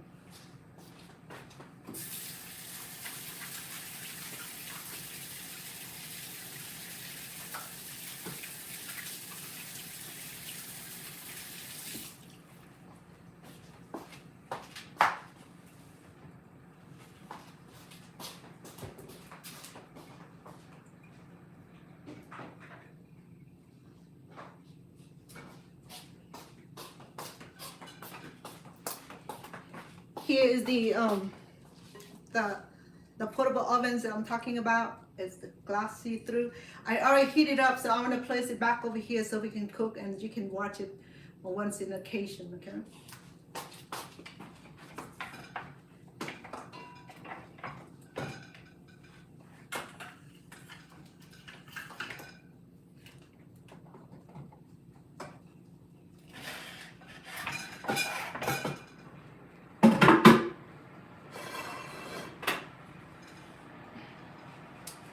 I'm gonna go ahead and put this in the ovens right now. I'll turn your camera over so you can see what I'm doing back there.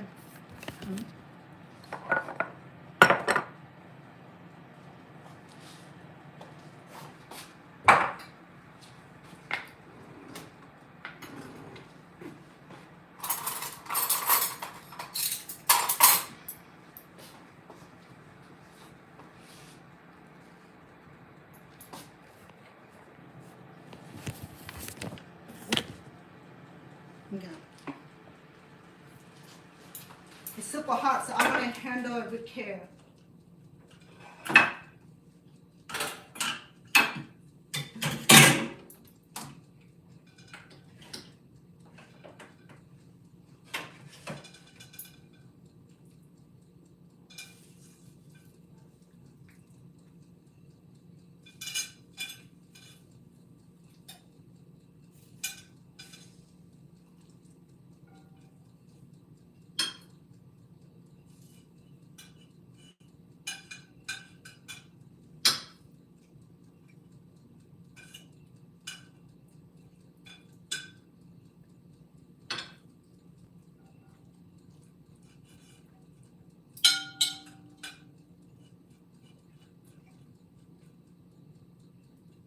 So I placed 7 of the wings in this ovens here. Okay, they all tune up together. I mean, sardine. So I'm doing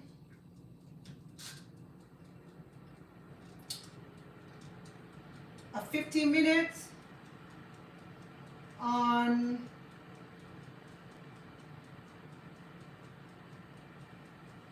350 first. Okay, we have to cook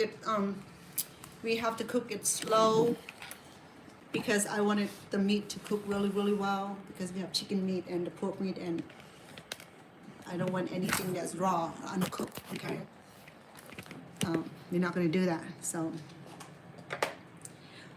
while waiting for that to happen, I'm going to go ahead and finish stuffing all the wings that we have. I got 7 in there, so I have 1, 2, 3, 4, 5, 6, 7, 8. So it's 15 wings, and I think I might have more than enough of the stuffing, so I'm gonna save it for another time.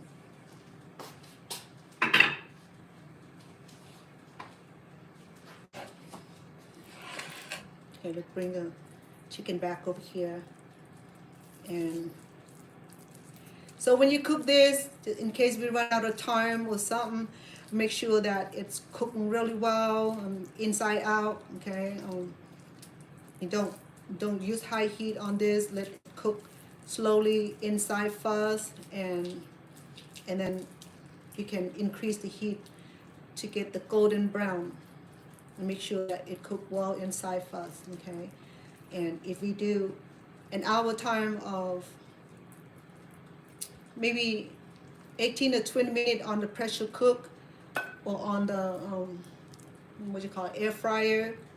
Okay, if it's not done, then you just add more time to it until it's done right. Okay, do not be eating raw, do not be eating undercooked here. Okay, eat the real cooking one, the right cooking temperature. Okay, because chicken here, and even beef for me, I prefer my beef cooked also. Okay, so just stuff into the bag here. There's a little bag here. Okay, and make sure that we stuff it all the way in the bottom here and fatten up and look like it's a real wing here, just regular wings. Okay.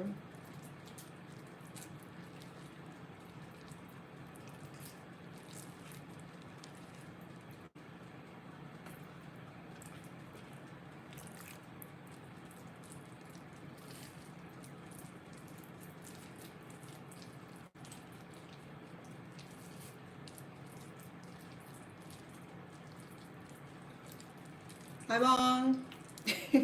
It's coming. I'm cooking it right now, okay? It'll be about an hour because I want to make sure that the chicken done right, okay? Because it involves stuffing here, so I want to be able to create this authentic chicken wings and that it's cooked right and that you can enjoy it, okay? And it's going to be delicious. It's going to be delicious. And chicken wing is one of the hard cooking recipe or cooking to do, because a lot of people don't like to debone the wings, because it's, if you don't know how to do it right, it's going to be hole everywhere, and I'm trying my best, but I still have hole here and there on one or two, a couple wings. Okay, but it's not bad enough where I can't use it. If I got too much hole, too big of holes, and then we have problems, and we're gonna have to sew it back on by using the skewers and repair it, so that way when you cook, the chicken does not, and the meat does not expel from the inside. And that's the tricky part about this angel wing, is that you gotta treat it right, otherwise it's gonna be the most unhappy wing ever. Yeah. Did you finish with your life already, Bo? How did the life go? Did you go on your life? I know that his life is exploding. He got all kind of followers and people tuning into his channel for Stone Paxtons. He's a topic of the town.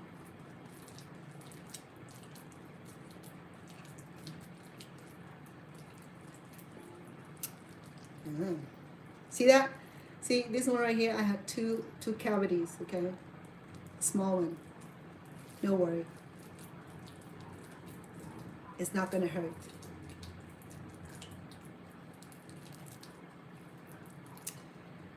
Yes. Strip the wing, strip the bones, strip the meat, strip the bones.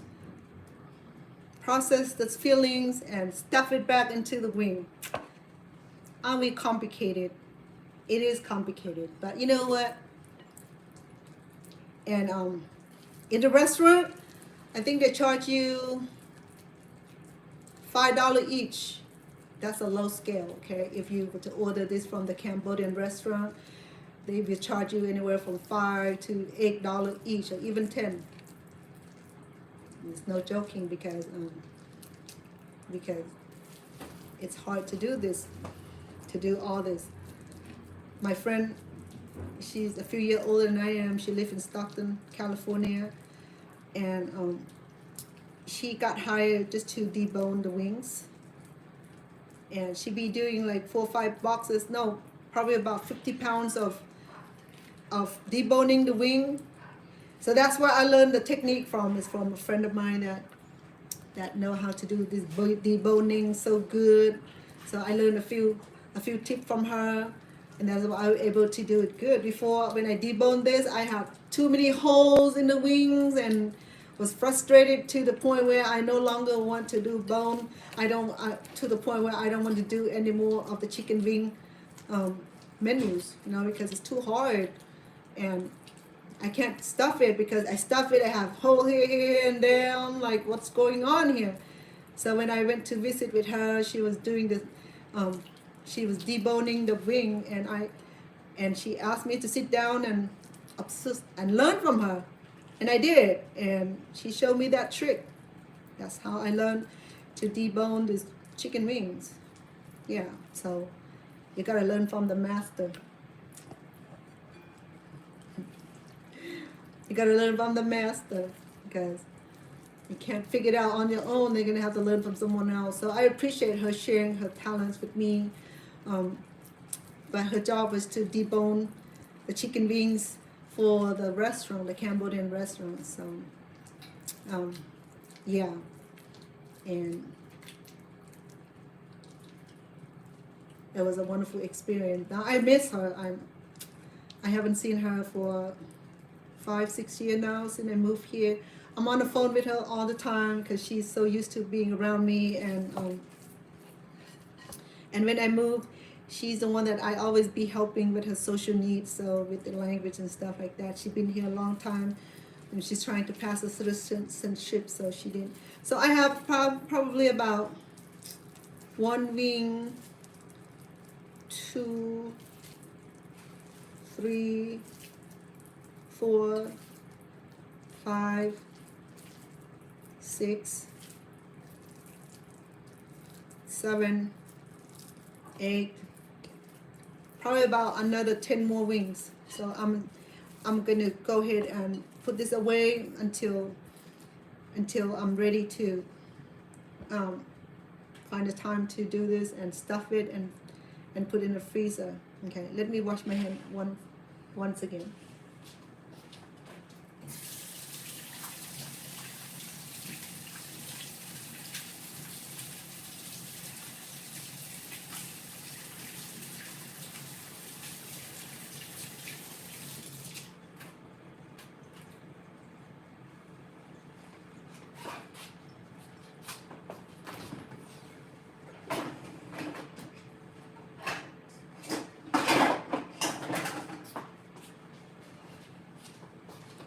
I'm not gonna freeze it this yet because I needed to get some more chicken wings, so that way I can finish this and freeze the finished product. Okay, that way it's a lot nicer. If I wanted to put it in the fryer, just grab it and fry it. So I'm gonna leave this in the fridge, and I'll finish it up maybe later on tonight or tomorrow. Okay.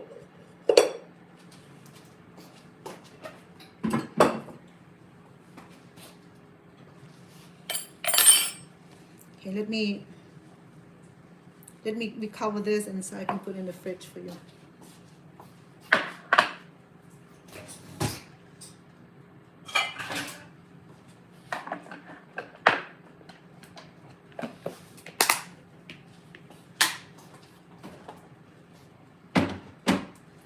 Okay. So while I'm waiting for the meat to get done, I will go ahead and cleaning up a little bit. Do you mind? I mean, I can come back and show you the finished product, or continue to be on here watching me cleaning up the mess that I created today. Okay, and then I make 7, so my son probably gonna have 2, my mom eat 1, and then I'll send over to my sweetheart. I think he probably eat 3 or 4, because it's a big chicken wing, so it's not like a regular chicken wing, skinny bones, skin and bones. this is stuffed meat, so there's a whole lot of meat in there. So I will give him, if he can eat 4, he's gonna be like, walk out of there looking pregnant. But 3 would be good. 1 serving for big eaters. For big eaters would be about 3. Okay, so I think that would be about enough. See that? So there's like a pound worth of meat already. We even have. Okay, so I'm gonna start cleaning out because while waiting for the meat to get done, and then I will put this away also. I think I have enough for today. I will store this and I'll cook this another time, okay? And so that way we get this out of the way. But if you want to log off, you fine also, but make sure that you cook it thoroughly. If you want us to stay to see the finished product, you're welcome to, because I'm cooking it right now. It'll take a bit of time for it to cook because I want to cook this thoroughly. So while we're doing that, enjoy the time here with me. Or you can log back on here in another 30 minutes or so, so I can show you the finished product of it. Okay, so it's cooking slowly but surely.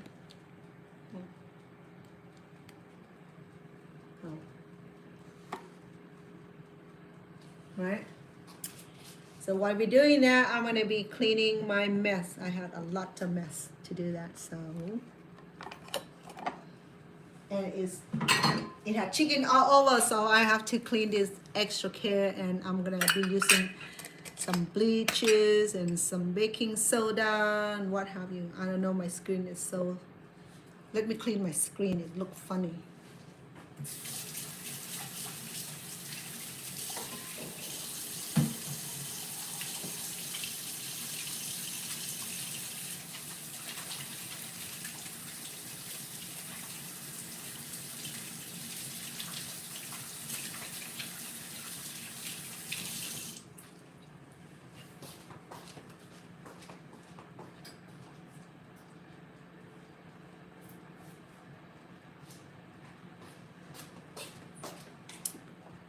Not sure if my camera is doing that or the lightning doing that. Excuse me.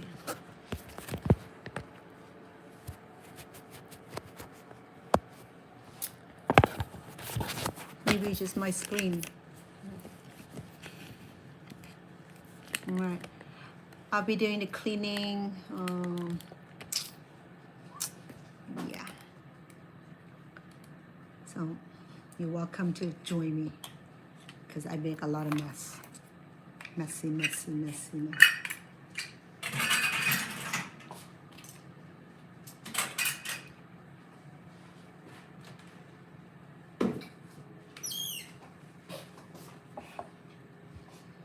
So I have this meat here. I would go ahead and put it away. I'll cook this maybe later. Oh, hold on. I'm not sure. Maybe because of the brightness, I think.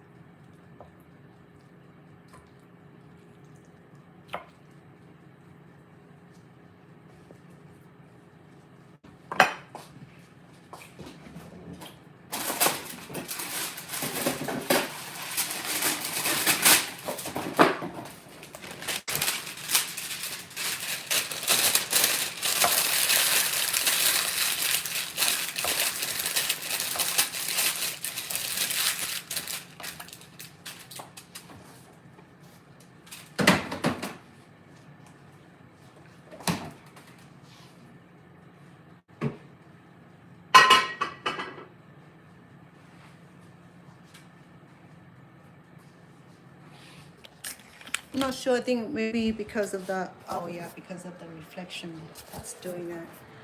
You can come over here and natural light.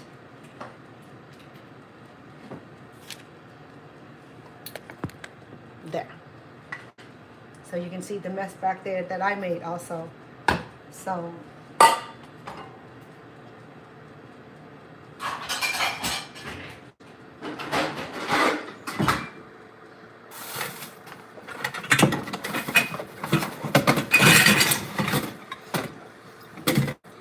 I have the chicken bones here that I deboned earlier. I'm just gonna find.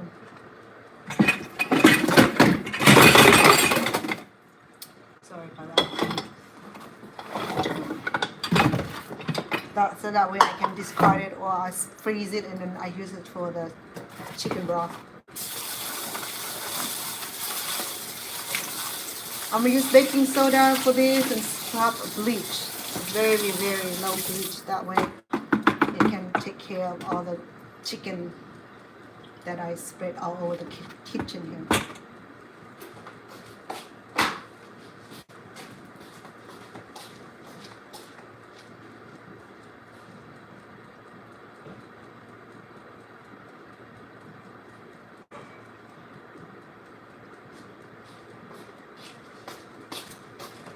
Do some bleach, some baking soda,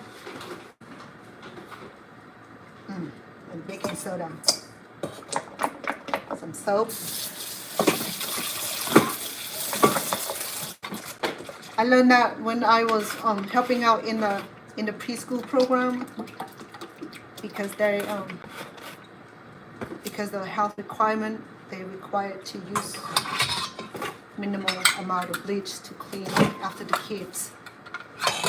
So that's what I'm going to do right now. So because all this device is exposed to chicken. I have chicken on my finger also, so I'm going to do bleach and baking soda. That way we are good.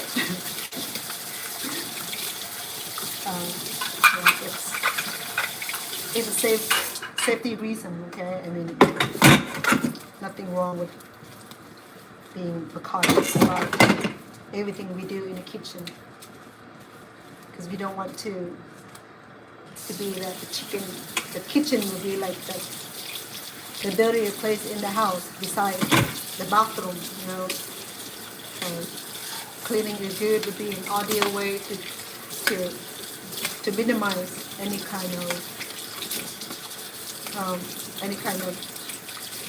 food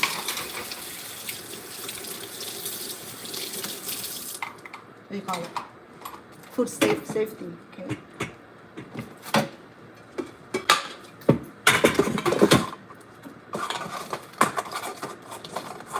How are we doing? How are we doing on my YouTube fan and followers and my TikTok?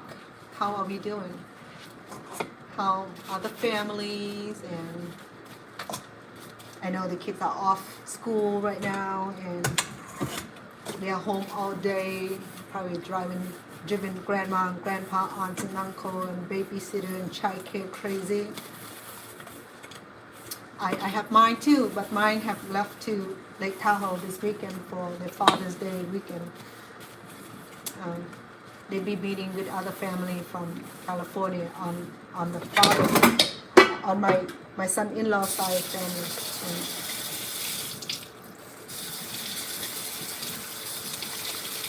And it's turning brownish, but it's not done yet for sure. Okay?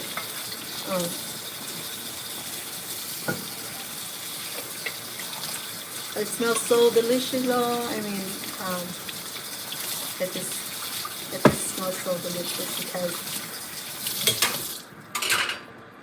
delicious because we have so many great herbs and spices that we add on there. We have fresh garlics. We use a lot of fresh garlics. We have fresh lemongrass. We have kaffir leaves, and also the sesame oil. And sesame oil will turn your kitchen into like very, very oriental smell kind of kitchen, because it's so because sesame oil, you can smell that roasted, almost like roasted peanut, but it has a different aroma than peanut. The peanut I'm allergic to, so I can't have peanut. But in some cooking, people add peanut into their into their chicken wings also, but not only that, I don't like peanut. My children don't, my family don't like peanut, period. Maybe because they related to me and the DNA shown in their systems, you know, where because I can't eat peanuts, so everybody developed this unlikiness and unfavorable attitude toward peanuts. I don't know, but for me, I can't have it because I'm allergic to it. But I serve peanut butter to my kids. They're not allergic to it. I know for the fact. Okay, but I'm the only one that's allergic to it. Last year when a friend of ours was feeding dinner, and I didn't see how it was prepared, so she made a beautiful, delicious dinner, and I ate. And right away my stomach started to feel sick, but I can't tell her that, so I have to drive home, and my stomach was like very gassy, very uncomfortable. So I came home. I have to do self-treatment and put ointment and all that, just to treat the bloated and the bloated feelings.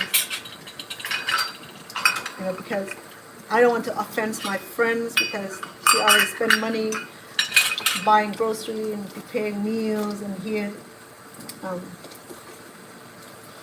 complaining about food allergies. So, but I didn't ask her though what she had in her cooking. So when I ate, I felt uncomfortable. I came home. I drove home in pain and agonies, and the next morning I woke up with swollen face, and especially my lip was like boom, you know, it was so big, it was so scary for me, because I didn't have my EpiPen with me, so I have to take Benadryl for the next few days. And also when my lip was swollen, you know, it's out of proportion, and it started to rip my flesh, you know, because I did a video on it. It was embarrassing because I have to be online, because I do interpreting also, and I'm doing online interpreting. So, and here my lip was swollen. It was funny talking, and it was not even funny. But it was so painful though, because when it's swollen, it ripped the lips. You know what I mean? And it took about good 2 weeks before it to like swollen to go down. The swollen go down about 4th day, but then the opening of my lips was not okay. It lasted too long. I have to use treatment. I have to constantly applying ointment to it so that way it heals. And I'm not experienced now. When people cook for me, I have to like be blunt and be cautious about what they're feeding me, because that can be another ending result and severe result for me too, you know. But if I go to the restaurant, like I was telling you guys earlier, that I make sure that I talk to the waiters and waiters and tell them that, you know, I'm allergic to such and such, and please do not include in my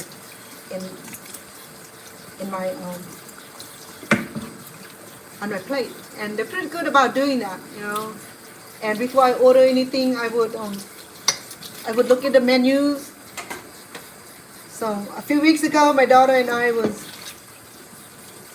having Vietnamese food. We went to the Vietnamese restaurant, and I ordered a bun cuốn,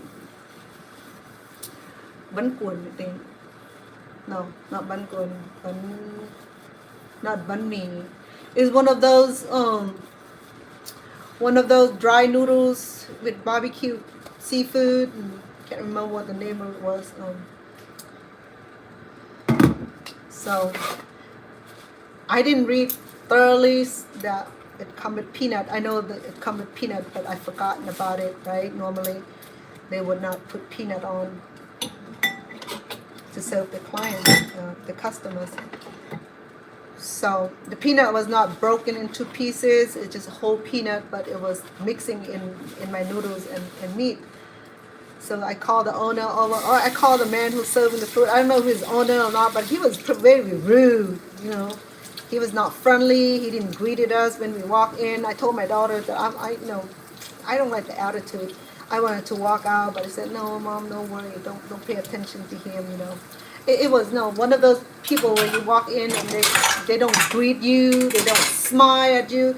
They treat you like, like you're nobody and that you're there to ask for free food or something like that. That's what I don't like when I eat out, when I go places where I eat, where the reception is, or where the waiters or waitress are not like welcoming you. They were like they got mad, like they don't get enough from home, or something from home. So I was adamant, and I don't like that because I'm a food reviewer also, and I don't like to yell at anybody in a bad manner, but when I see something crazy like that, I cannot help myself neither, I'm gonna yell at him and give him a piece of my mind. And so I summoned the waiters over. I said, excuse me, sir, I noticed that there are peanut in my food. So I said, well, why did you say that you can't have peanut? He was like, yeah. I'm like, oh man, it's such a cantankerous. And my daughter at that point, she was like, you don't want to deal with her. That you're gonna bring out the ugliness in her. So I told him that. So I'm starting to take picture of the food, and I said, okay, I want to yelp him. You probably heard me say I'm gonna yelp him, give him a bad review. Normally I ask all my food reviews on my YouTube. Sometimes I would go into Yelp and do that online for them. He probably heard me doing that, so he came over and said, well, I can have this food remake for you, okay? And my daughter said, yes, fine, just charge us for the extra plate that you're making for us. And so he took the food back to the kitchen. I know what we do with it, but then he came back later, maybe another 15-20 minutes later, so they make a new plate without the peanut. And then this time he was the other waiter came. I think the chef came, and he said that you know what, you don't have to pay for this extra plate. It's on us. Maybe the owner or somebody, I don't know. I don't go to that restaurant too much, the Vietnamese restaurant. So he said that, well, we're just gonna pack it up and you can take it home, and someone else can have it. So it was nice, I mean, like that I can compromise. I don't have a problem order another plate, but don't give me attitude like yak. No, do not yak. Sorry about that. Do not yak me, I mean, I want to bring another plate. This plate right here is so heavy. Yeah, he was like yak at me. Is that no? I'm the wrong person to yak because I can tell the world on you. No, but I didn't go yapping on him. I work out the solution with the other person who nicer, and I mean, I just work with. I don't just go yell on somebody at one person attitude. If someone come out and say, you know what, let me make it right for you, and I'm sorry, for something, being nice, and I don't mind paying for the extra plate, but then don't yell at me like, well, you should have told me ahead of time, Yeah, but and that was my fault too, because I didn't read the whole thing. That thing had peanuts in it, But then also these people they don't respect people with food allergies. They could have, like, or what I'll do if the majority of American allergic to peanut is that to offer and put in in a little bowl separately and leave it to the customer whether the customer will going to include that in the meals or not. You know, and that's what I would do in a normal circumstances if I'm in the food serving, uh, um, in the food serving business, right? So, because I'm mindful about food allergies, because I have them, my kids have them, my grandkids have them. So I'm very aware of the situation and the condition of food allergy because it can kill you. It will. You know, if you don't know about it and you keep eating it over time, it'll harm you in a bad way.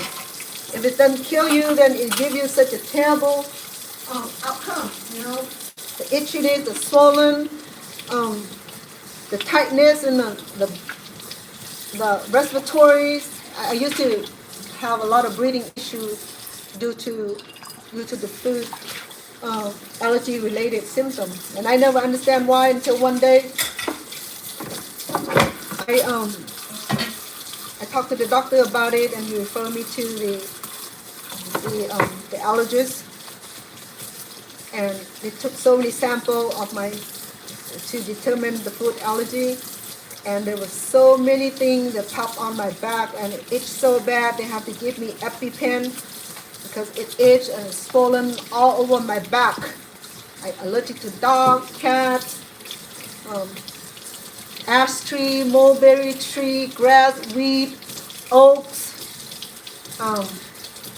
dust. What else? Grass, oak trees. What else that I'm allergic to that are natural? And pollen, and food, peanut, corns. You know, corn. There's corn in everything in the bakeries and in everything, corn syrup and everything, right? And soda drinks. So then I can't really have a lot of stuff. And then eggs. You know, the eggs and most of American cooking. And then I can't have orange because I'm allergic to orange, so I can never drink orange juice. So what else that I'm allergic to? That's why I remember that many, because there's so many. Sometimes I forgot. But when I sit down and eat, so I have to remind myself what I'm allergic to. That way, I don't kill myself over indulging my food.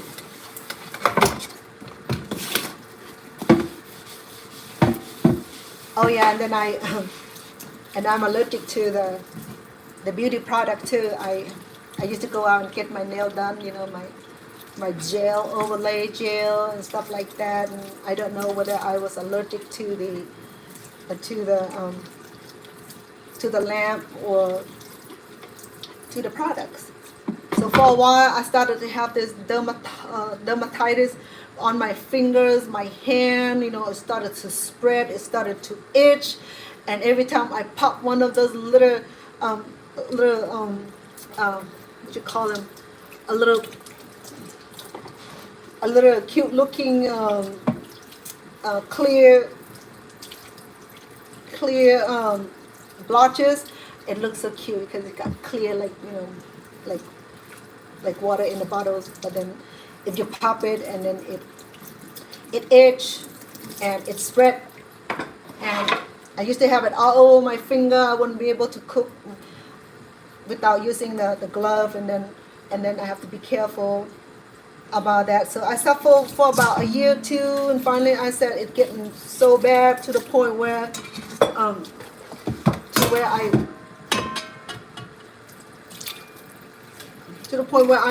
I feel so insecure about even reaching my hand and shake someone's hand. So I used to shake people's hand when I go to a meeting, business like that, or go to church. You know, people like to greet you at the front door and what have you, and they reach out their hand to shake your hand, and I'm sure that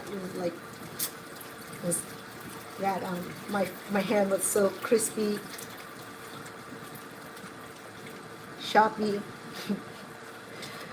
So So then when I went to the dermatologist and prescribed me this magical cream that cost about $300.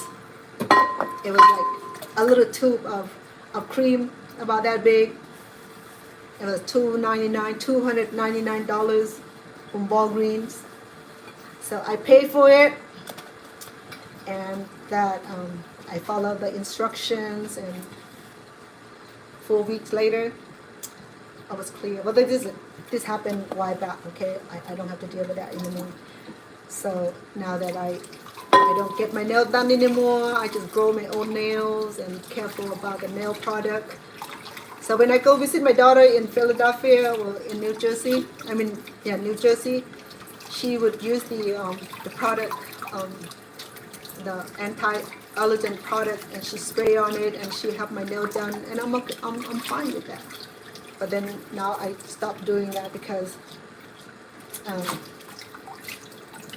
my niece, she's a nail technician, and she does beautiful nail. I used to grow my nail. She does the gel overlay, and my nail can grow that long.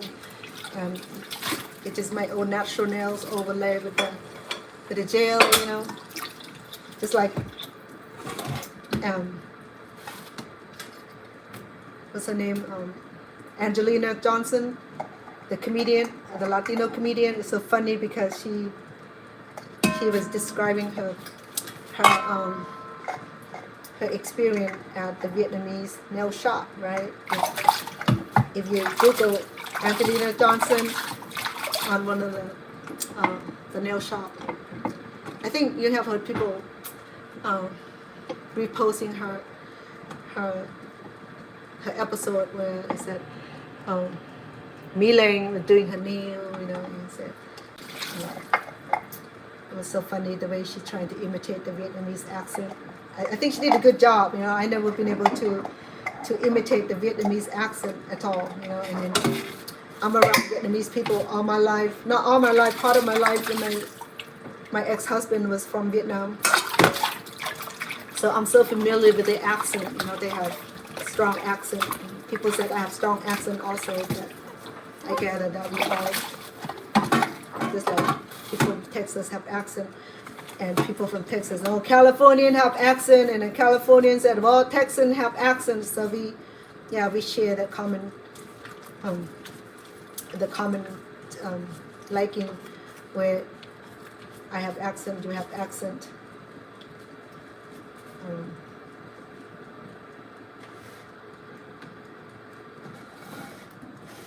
It's getting browner, okay? It's not done yet, but it's turning brown. I probably lower the heat a bit, allow it to cook slower, allow my chicken to cook from the inside. I know that it's gonna look browny the outside, but it doesn't mean that the inside is cooking. That's what we're trying to do, to get every part of the meat cooked right. So that when someone eat it, no one gets sick, no one gets hospitalization from eating contaminated food.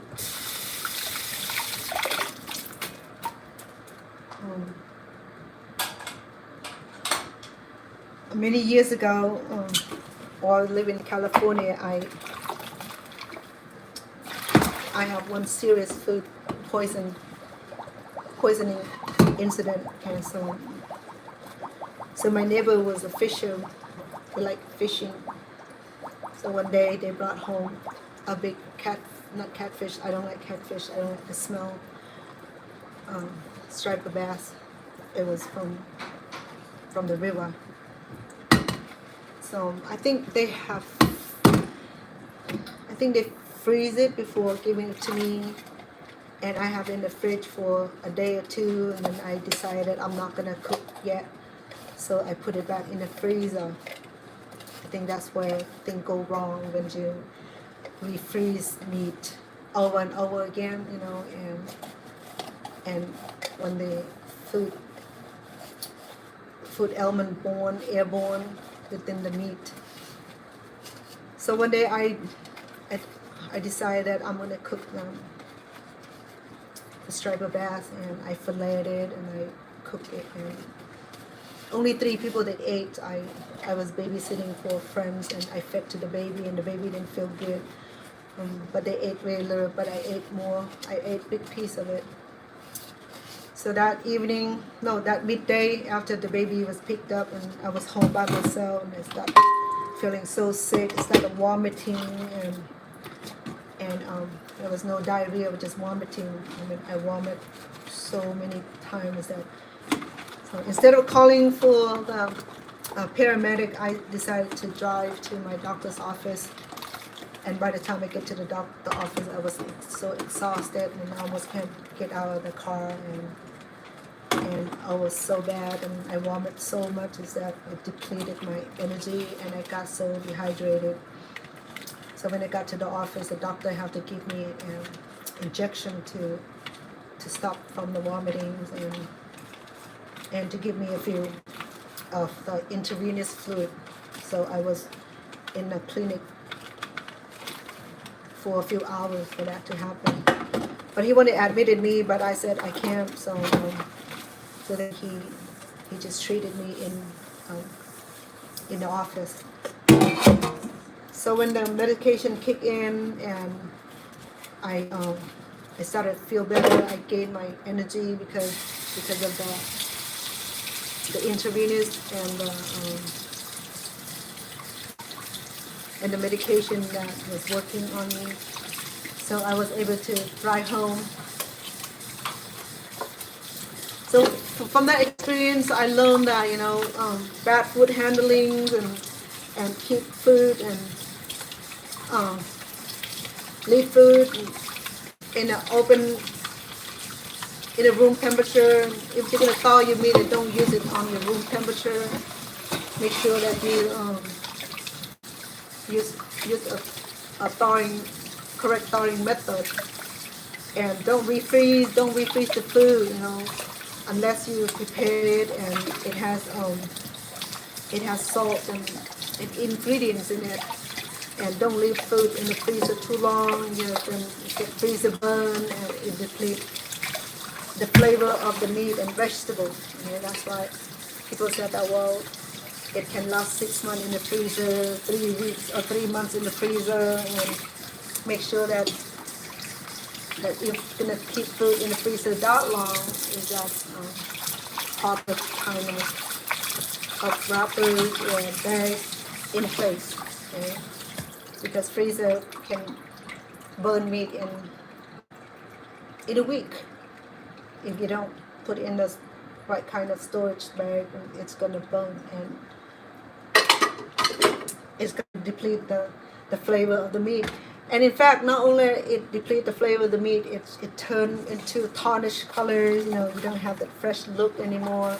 You will have that like carcass, just like a dead meat. It's a dead, but then it depletes the blood and it start looking tarnished, start looking brownish and purplish or brownish or even grayish, and then that's it. That's where you're not gonna want to touch the meat when it turns that grayish color. Okay, it's a freezer burn, and freezer burn you can smell the freezer burn. It's not like heat burn. It's freezer burn. It had that similar ugly smell to it. If you put it in your mouth, you can feel that freezer burn, or it's not like cooking burn. It has that ugly smell, the ugly flavor. So that's why you see that I'm so meticulous about cleaning everything and bleaching and baking soda my dish. Believe me, I have experienced certain life experience, so that's why I always be careful about cleaning the dishes after it's being utilized with the meat or exposed to meat, especially chicken, and even pork and beef have also, any kind of raw meat, fish, shrimp, any kind of meat that's raw. I always make sure that I clean it really well, and My hands are a lot cleaner because there's some bleach in it. So there you go. So now I don't smell the garlic. I have just 2 more cardboard and then be done with the cleaning.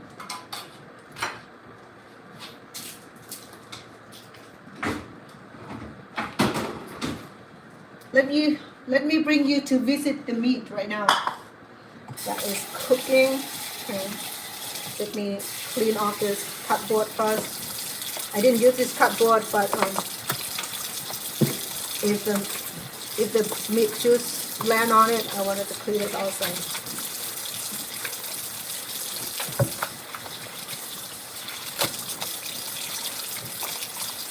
So this is what I learned about cooking and cleaning after yourself. I don't mind cleaning after myself, okay? After I clean, especially after the dinner, I volunteer to clean it because after the dinner is important, depending on how late you eat your dinner.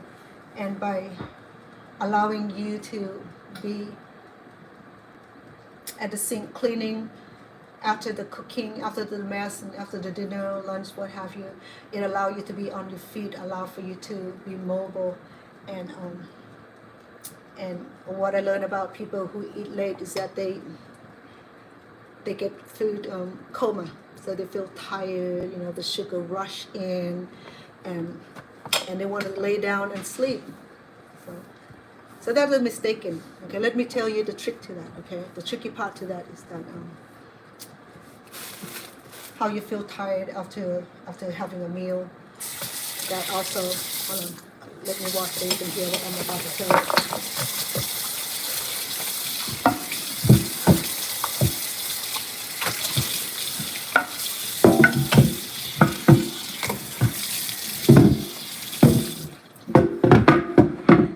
If you're one of the person that feel lethargic, extremely tired after you eat a meal, whether it's lunchtime or breakfast or dinner, okay?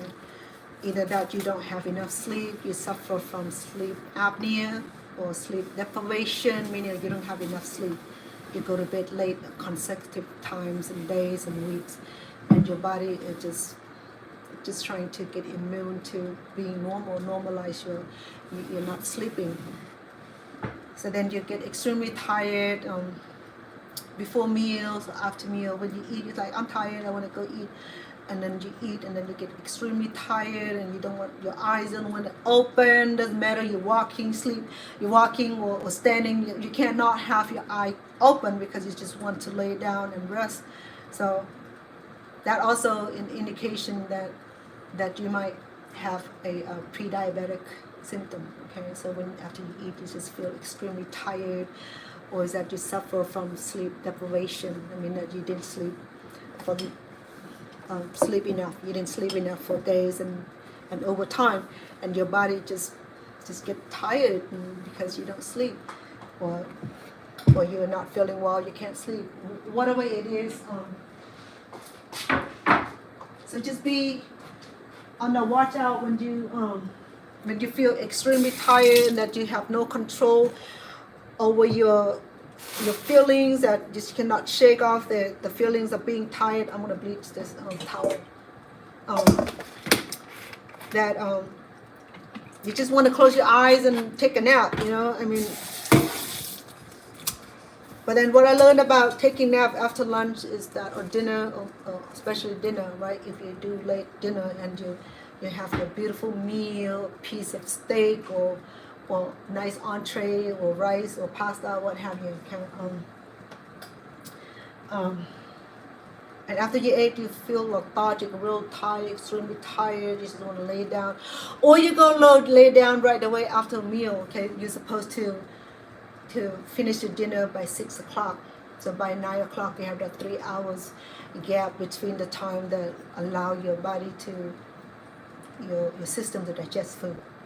So it takes about 3 hours for your food to go through that digestive system, or even longer. The longer you be mobile around after dinner, after meal, is the best way to control your weight.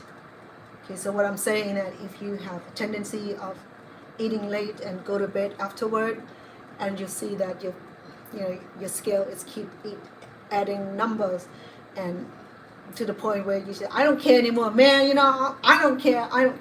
No, you do. You have to care because it's gonna get out of control, and that's how people become out of control with their weight because they cannot control the situation. First, you have to control the situation.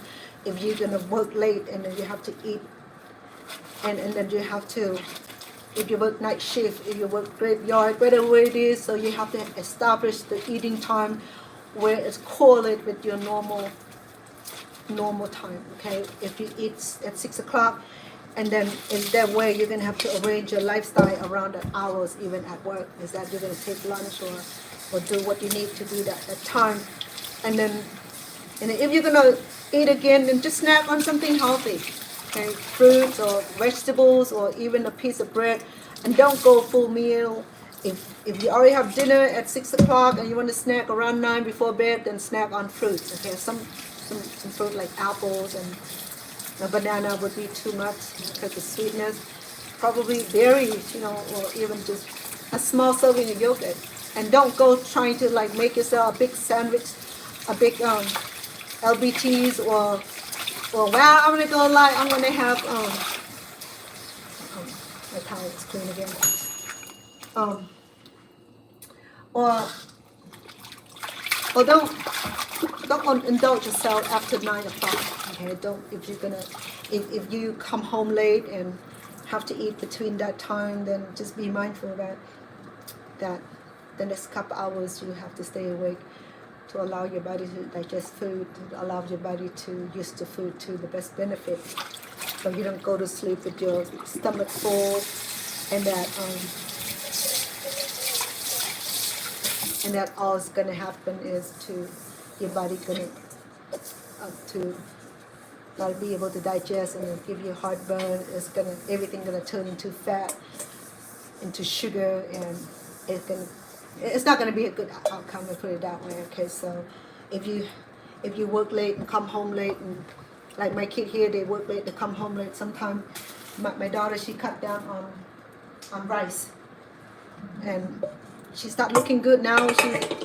She lost probably about 10-15 pounds already. I can tell that she does because she started to attend gym regularly, and she cut down the carbs. She's eating more fruit and vegetables, which is the ideal of our body system. Is that if you even vegetarian, if you eat late, it's gonna have moderately effect on our body. So, and that's the knowledge I can share with you because I went to school for this also. But I don't try to give out too much information because some of us won't appreciate it, because I can Google it, I can do all this all myself, Good, do it. I challenge you to do that. Okay, so if you're gonna be eating dinner and get it done by 7, the latest, okay, and give a few hours for your body to be mobile run. Don't go sit down in front of the TV because then you get comfortable, your eye need to, and then you get tired, and then your eye need to, you can't get your eye to stay open, and then you it's not funny, but I mean, my honey used to take videos of me dozing off on the couch. Sometimes I get real tired, and I take a quick nap, and then he catch me at the moment, and he be sending that video to me. He said, now if I do that to you, you'll be mad at me, but it's okay for you to do that to me. So he just laughed. So I thought it was cute. No, it's not cute. When you photo somebody in their sleep and their mouth open and they drool, whatever. No, it's not cute at all. Yeah, so now when I go around him, when I nap, I have to cover my face like this. Like that, so that if I drool, he won't see it. If I open my mouth, it's gonna be, So, feel clean. See that? I clean my nail. I use the bleach. I use the baking soda. Be good. Yeah. So I smell like gold. Oh man, I still have one more spoon. But anyway, let me bring you to the cooking station here, okay? Let me do the YouTube. My favorite people first. So you see it's cooking right now. Okay, it's turning kind of brownish. So some of them is still not, some of them it's coming along, okay? So I'm gonna do another, I'll do about another 15 minutes, okay? So look at that.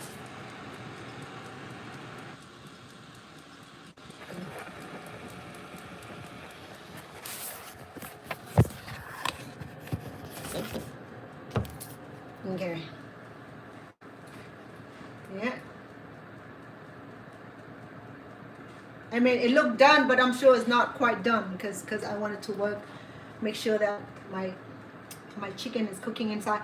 So I reduced the heat to like 170 degree just to keep it slow cooked. And I want my chicken to get real done. In fact, I'm gonna turn it. Okay, so you see that I have this glass portable ovens. You know, my grandkid we believe me, we broke so many. I think this is like the 10th oven that we own because my mom used them. They're not careful when they're handling it because it's all glasses. The top and the bottom, the lid is glasses also.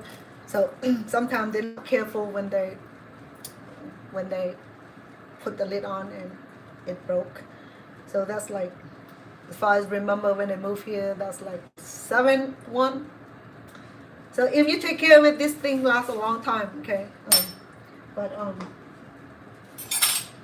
on a give and take, if you have like a high traffic like my family here, involving my mom cooking, my grandchildren cooking, of course, we're using it every day, 4 or 5 times a day. Sometimes my grandkid just put in a piece of chicken or sausages or cooking their potato veggies. So because they're not allowed to use the microwave oven because of the other reason. So so my grandkids started using this more often. It takes a little bit longer to heat up the food, but you know, it's safe for them. So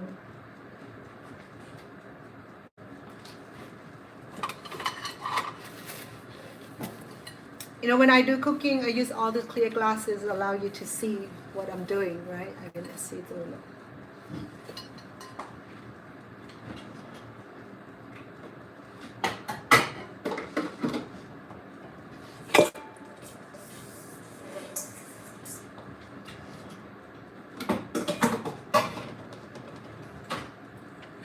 My mixing bowl.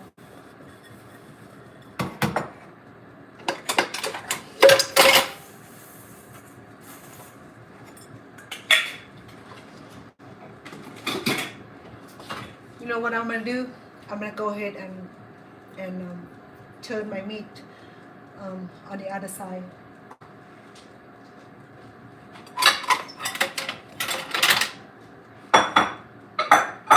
Now my hand is chicken free, so I can handle and touch this thing.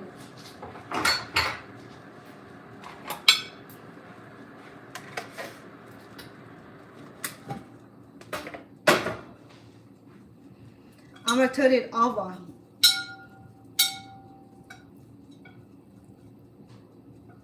Oh man.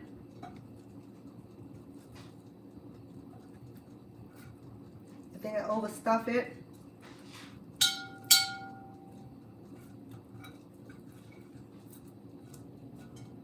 But no worry. You're gonna get eaten either way. So now that I turn it around, allow both sides to cook evenly and turn brown evenly. It's gonna be beautiful.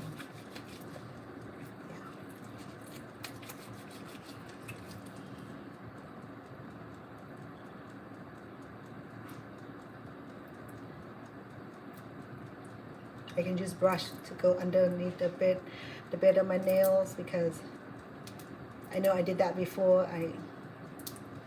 I wash with the bleach and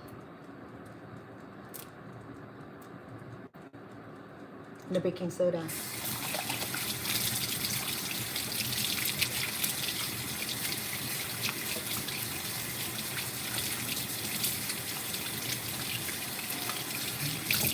So I'll give about a good 10 minutes on the other side, so that way we'll get a beautiful finished look, finished cooking color, which would be the golden brown. Okay, when it's golden brown on both sides, and we've been cooking for about an hour, a little bit over an hour.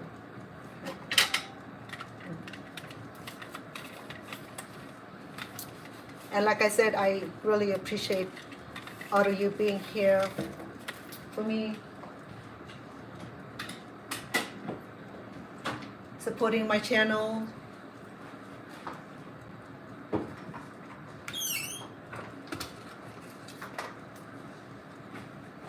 And allow me to share with you some of my stories.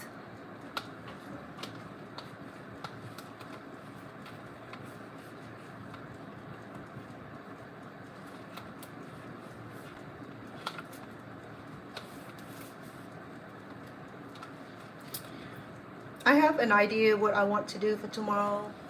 You know, maybe we will switch the environment into cooking dessert again. You know, or we'll see how it goes, how I feel about it.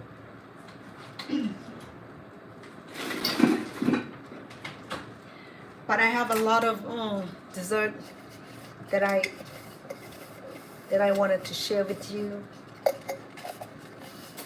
I wanted to cook with my little girl, because she wanted to cook this with me, but I think I'll wait for that, for her to come home to do that with her, so I can go ahead and make something else beside that.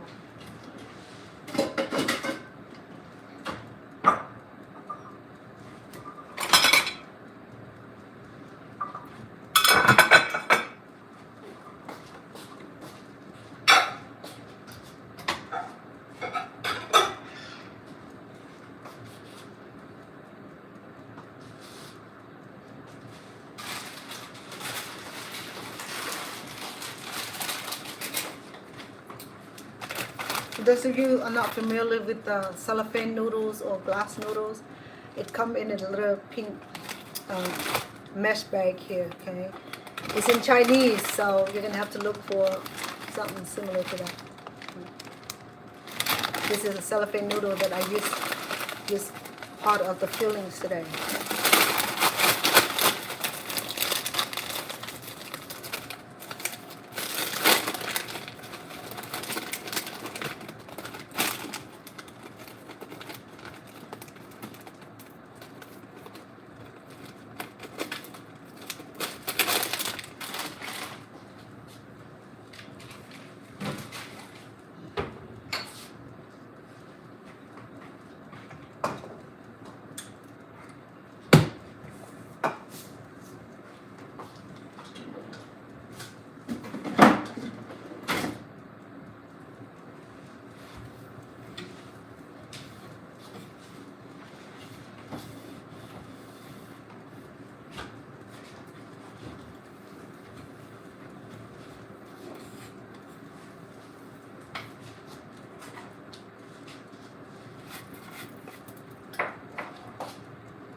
ทำไก่ปีกไก่กับใส่ยังไม่สุก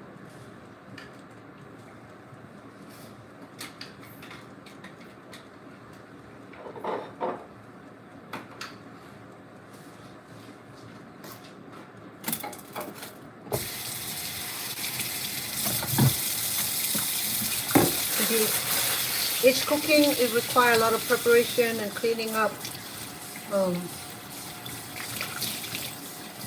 It's not an easy content. Okay? I mean, just like a daily routine where we clean up after each meal or each preparations. So that's why people don't want to do cooking show because it take a lot of time to do it. You know, I mean, I don't mind. I enjoy it. It's part of the routine. Okay, it depends what I cook. Sometimes I have more to clean up. Sometimes I had a few to clean up. It depends on what I cook. Not a few, never a few. You know, I mean, because I have at least 4 cardboards. People said that sounds crazy. No, it's not. You know, because we cannot mix the cardboard that we use for meat on the fresh vegetable that we can consume fresh and the fruit that we can consume fresh. Okay, so you cannot do that. Let me put some lotion on my hand because I've been using it all day. Okay.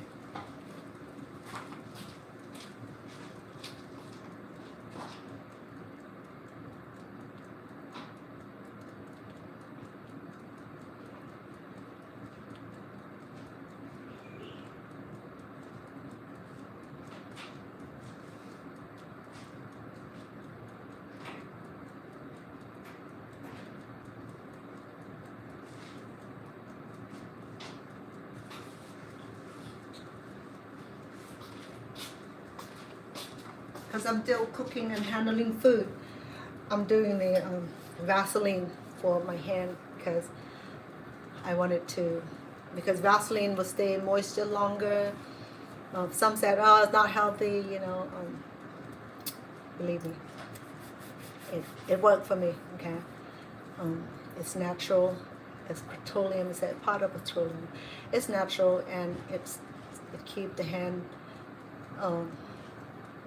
moisture for a while. Okay, so because I have been using my hand for everything and I use bleach, I use baking soda, so I have to restore the softness to my skin. Right, put back my ring too.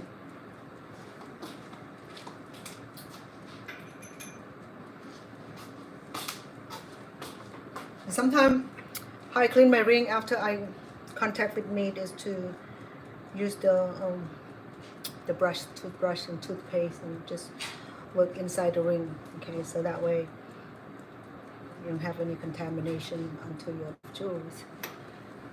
So we have a few more minutes. Let me work up increase the heat so that way it get brown fast. I'm sure that it's done already, but I just want to make sure that we have the right texture for.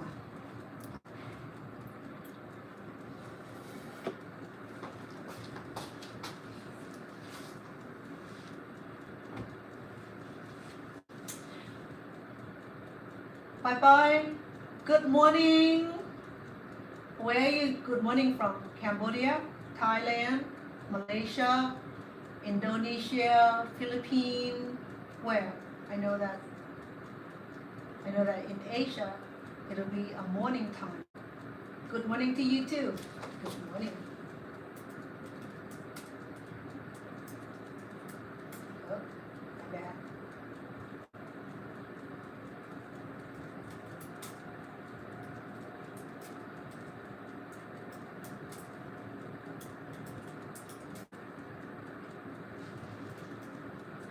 Bye-bye.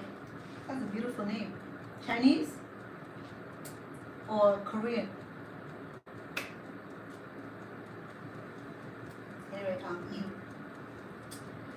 well, let me find out with my TikTok fan. I never gotten to say hello. My daughter Davi. I have to set up my camera and my system where I can bring you on. Okay, right now I don't know how to do that yet. I probably have to get help from Stone. He's pretty good about that. Or maybe you can coach me later on. Okay, let me see what I have to do to bring you on.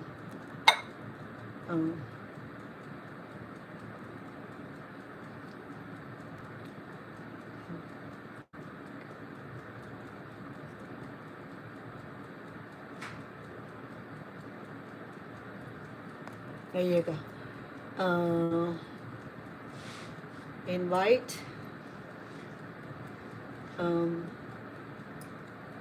Darlene. Hello. How are you? And then Bambi Taboo. You guys have such a long account name. I'm sorry. I'm not good with names. Forgive me, right? Forgive me. Papa J was here. Papa J, thank you for coming back. Carolinas, welcome also. Thank you for being here earlier. And Sweetheart, thank you for being here. Deborah, thank you for being here. And Titi, thank you. And what else is it? Dolores,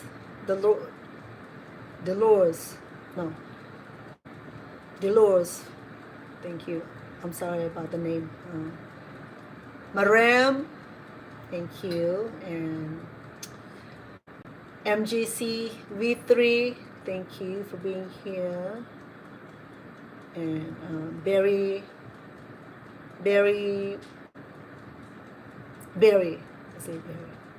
thank you. And Bongstone, thank you for joining me. Thank you for all the heart sending. You're good with the heart. Thank you so much. Right, so I'm cooking your meal right now, so I'll be over soon. So I'm done with cooking it. I just want to cook it right.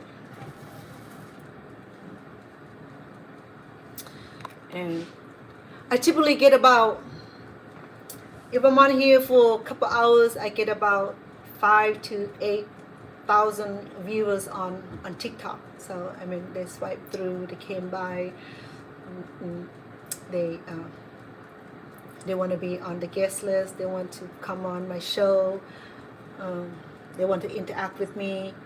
So it could be lengthy, you know, a lot of comments, and I never got a chance to respond to their comments.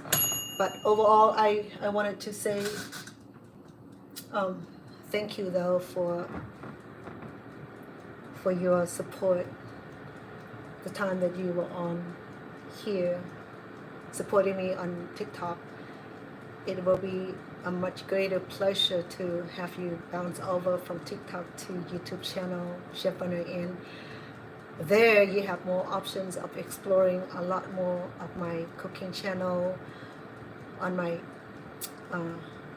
official cooking channel, that I have a whole bunch of live shows, live streaming on cooking, different cooking shows, cooking episode, and also the pre-recorded cooking episode, me eating out and do food reviews, travelings, and just be around my pets, out there gardening, out there doing it. I want to start doing regular physical activity in the morning. I've been doing that a long time, and I wanted to do that, a more personal space for me, so that's why I didn't share the part where I'm doing my yoga, you know. But I think I can incorporate that when I wake up. I'll do my yoga in the backyard.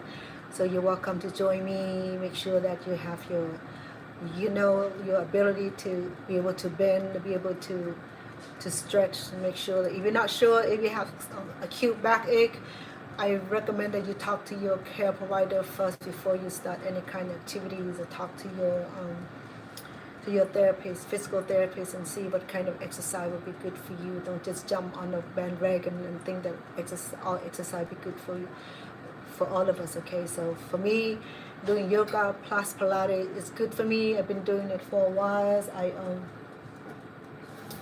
In fact, I have 10 classes. I used to be part of the hot yoga in Stockton, and I did a lot of yoga. I learned it from the videos. I learned it from the program that I purchased. Not just for me. Okay, I'm not endorsing by them. I'm not endorsing them. So it's just for my own good. I bought the program, so I use it regularly. Okay, you don't have to buy the programs, the flashcard, but you can just turn on any yoga for beginners or Pilates for beginners or wherever part of the body that you like to work. But yoga seems to do overall. See the flies? I haven't got rid of it. It's here since yesterday. So it overall health. Okay, I mean it helps with stretching, the mobility, the breathing, the flexibilities and the endurance and all that. So it's good overall. So that's why I like yoga. I can also be flexy. So when I'm not doing that, I have dumbbell. It's about 5 pound, 8 pound dumbbells, and when I'm on the phones, I'm just never let the time of the day fly by without me doing some sort of physical activity. So I wanted to look good at my age. I want to feel good at my age. I want to be able to live a long time like my grandparents, like my aunt, go beyond 100. Okay, so that's my goal, is to be here as long as God allow me to be. Okay, so that's my goal. So to do that, I got to feel good inside.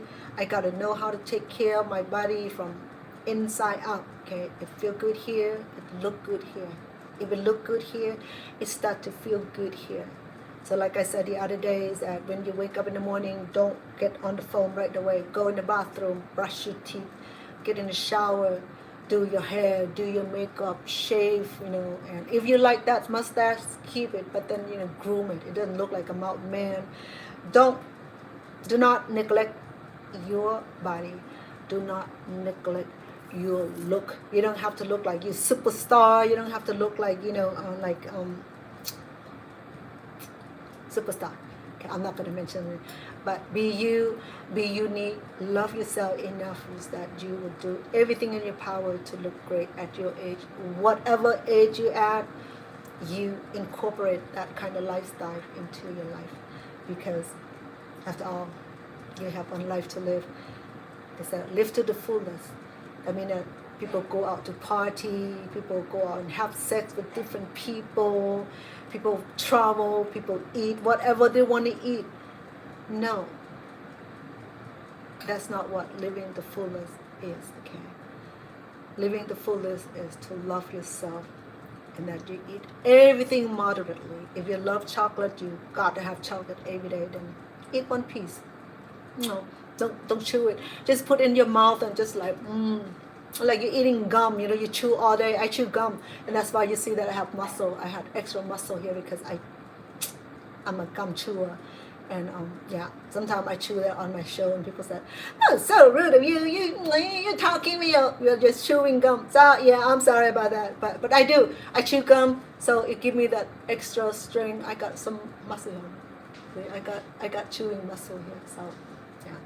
So what a part of your body that you like to strengthen, that you like to add, or you like to define or refine, then work on it. You want your booty to pop out, and then that's where you need to work on. And you want a little bit of guns here, then that's what you need to work on. If you want to get rid of turkey neck, then that's what you work on. You want to refine your sculpture, your face without having to go under the knife, then that's what you need to work on. You want that bag under your eyes to diminish, then that's what you will need to work on. You want your nose to get higher without going under the knife, then you need to do that. And whatever it is that you're working on. But I have uneven eyebrows, so I have to meticulously. But I still have a lot of brows here. The hair on my brows is but I like to refine it because, I mean, I'm a woman. I like to look good. I like to look pretty. TikTok, TikTok put too much makeup. I mean, I gotta know how to to to to adjust the color on TikTok. I don't have that much of makeup on. Okay, on on YouTube it looked just fine, almost pale like. But then I don't know TikTok. TikTok's kind of funny because I gotta learn how to adjust the editing because I look like I have too much color on, but I kind of like it. It looks pretty. Whatever is good, I'll do for you, right? So let's go and readjust the chicken wing.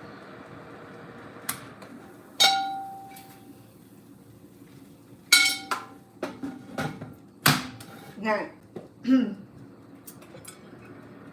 for some reason I can't explain it, but that part of the oven seemed to like this piece better than the other because it didn't do that to the other pieces. It did this to this piece, so I mean it did that fast and it does this now, so I don't know. Maybe maybe the grills is in love with this wing here. I'm not sure, but anyway, it gives this special treat for this. Okay, so I know I need to log off and give you a chance to go do something else. I know that people have been in and out. I appreciate that. So yeah, our first chicken wing. Remember I put this at the same time, but for some reason this piece right here seemed to be outburstly rushed to get done. Okay, so it smells so good. I'm so hungry and I can eat the whole thing. But then as you notice that you'll find that it bursts on the bottom, which is fine as long as it's done. So it's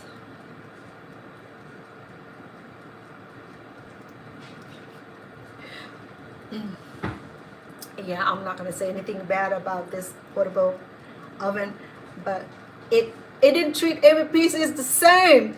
It treat this piece more special than the other pieces. I don't know what to tell you. The other pieces still look pale, and this right here is golden brown.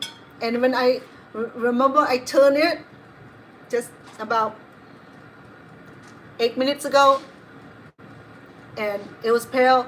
And all of a sudden, look at that, and both sides look so good. I mean, this is gonna be good. Okay, I mean all the hard labor that we did today. Look at that. Oh yeah. So this is not just any wing, okay? It classified as angel wing. I don't know why it's called angel wing. Maybe it was the wing that made for a special god or goddess. We turn this ordinary chicken wing into this sophisticated looking stuffed chicken wings, and it was like ambrosia. It's delicious. It's like piquancy. It's like delicious. It's gonna be awesome. Well, I didn't taste it yet, but I know it will. It will be okay. Because each time I make this, I use different amount of meat, so I never know how it really tastes like until I sample it. But if it's under salt, then too bad. If it's over salt, it's too bad. If it's all well, and it's good. If it's too much salt, then add some vegetable into it, like cucumbers and avocados, and have a side dish, put up rice. And if it's perfectly cooked, then you can have the same thing, extra flavor. Okay, so let me give 2 more minutes, and we'll bring the whole batch of angel wings and the Cambodian call this slap mon. No, what's the name for it? Slap mon. Slap mon. There's a name for it. Shoot. Do I have to Google for it? No. I'm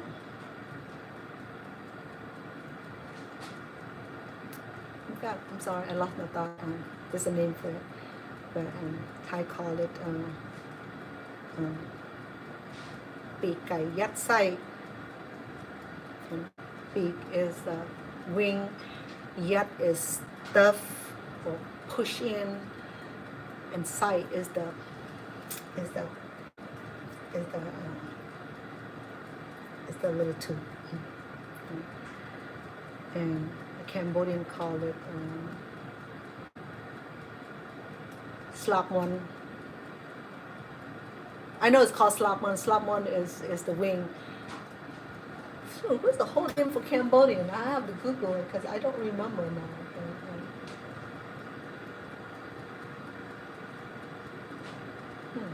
That's interesting. I forgot my own native language. How about that? Okay. Maybe I'm having a senior moment.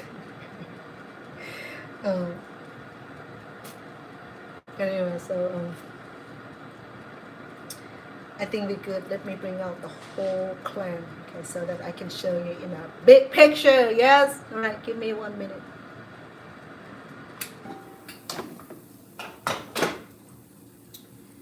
Oh, wow. Look at that. On both sides are cooking very, very well. Look at that. Telling you, we in the business. You know what? Actually, you can open a restaurant and just make the angel wing for sale only. Yeah.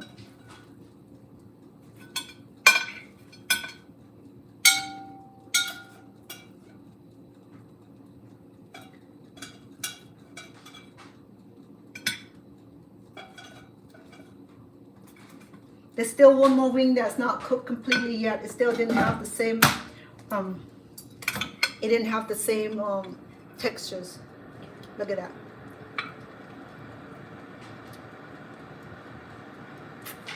Look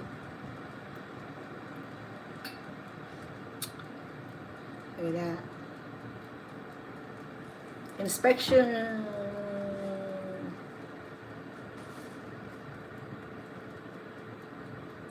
We good? Okay, so I have 7 wings altogether. I still have one more wing that's still under construction because it's been hiding somewhere where I can't, where it's not complete in the heat. And so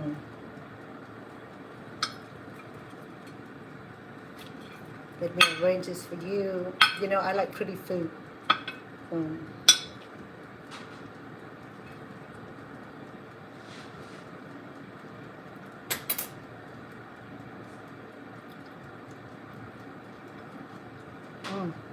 The jicama is still remain its freshness, its crunchiness, okay?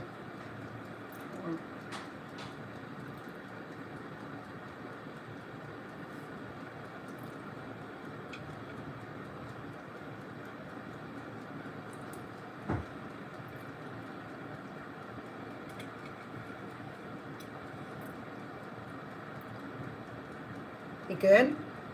You got it? Now it's your turn to cook this. Make sure that you go back and view my full videos on YouTube channels because the TikTok channel don't allow me to record every episode of it. I have a clip here and there, but it's not sufficient for you to follow the instructions. So hop over from your TikTok to YouTube channel so that way you can capture every minute that we are here together. Okay, and then make yourself this delicious. Not only the beautiful and the aroma, all those natural ingredients, it's just like out of this world.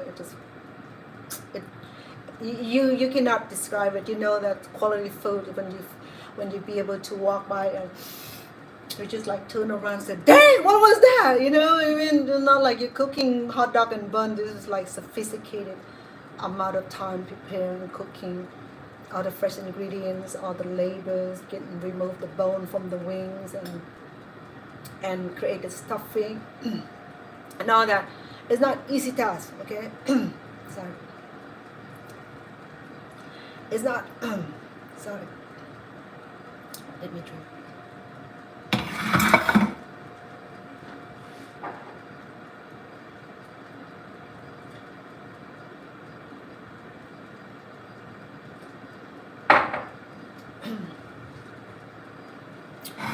So before I leave you today, I will leave you sorry, with this beautiful cooking here, okay? So I hope that you will enjoy it.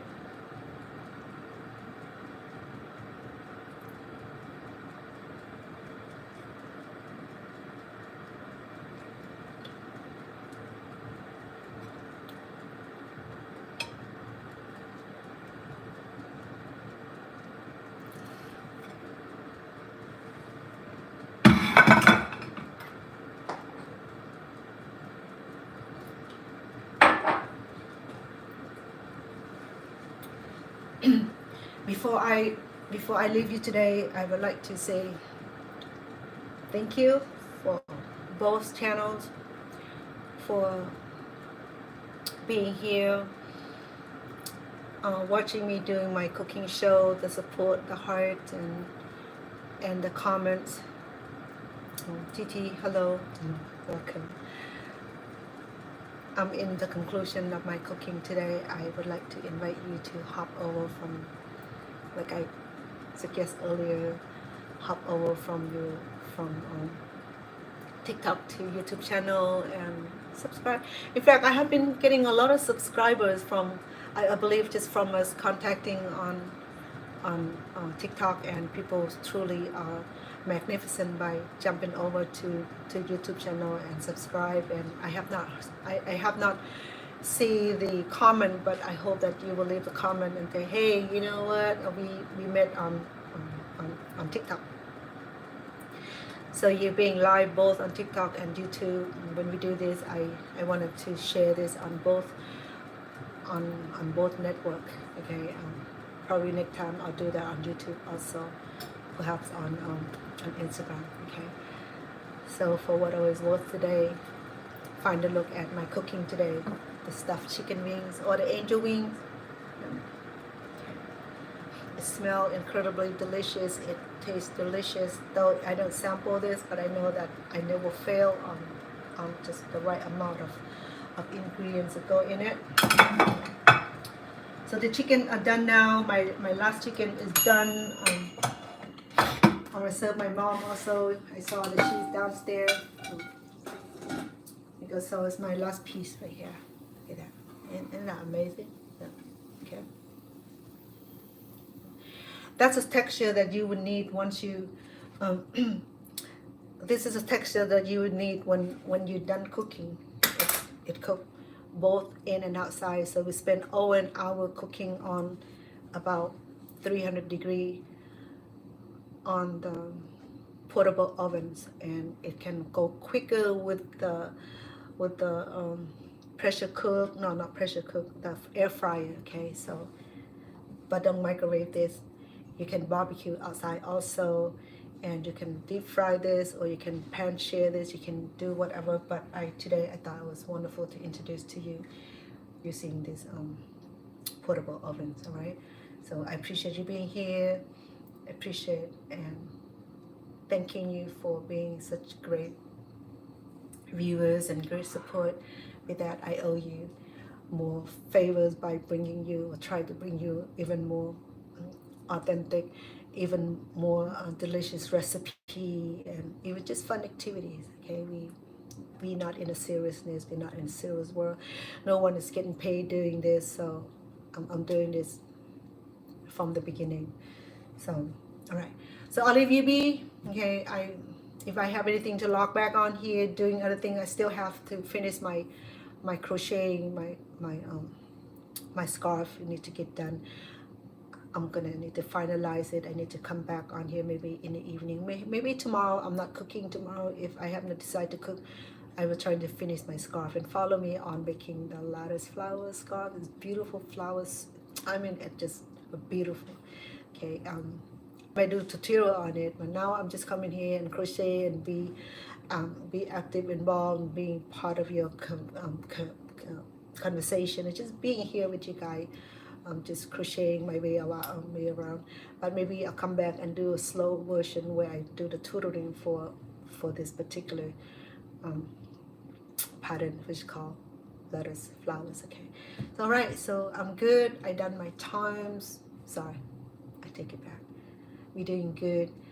I have come to conclusion of the time that I spend here on YouTube channel and TikTok. I appreciate your kindness. I appreciate your consideration.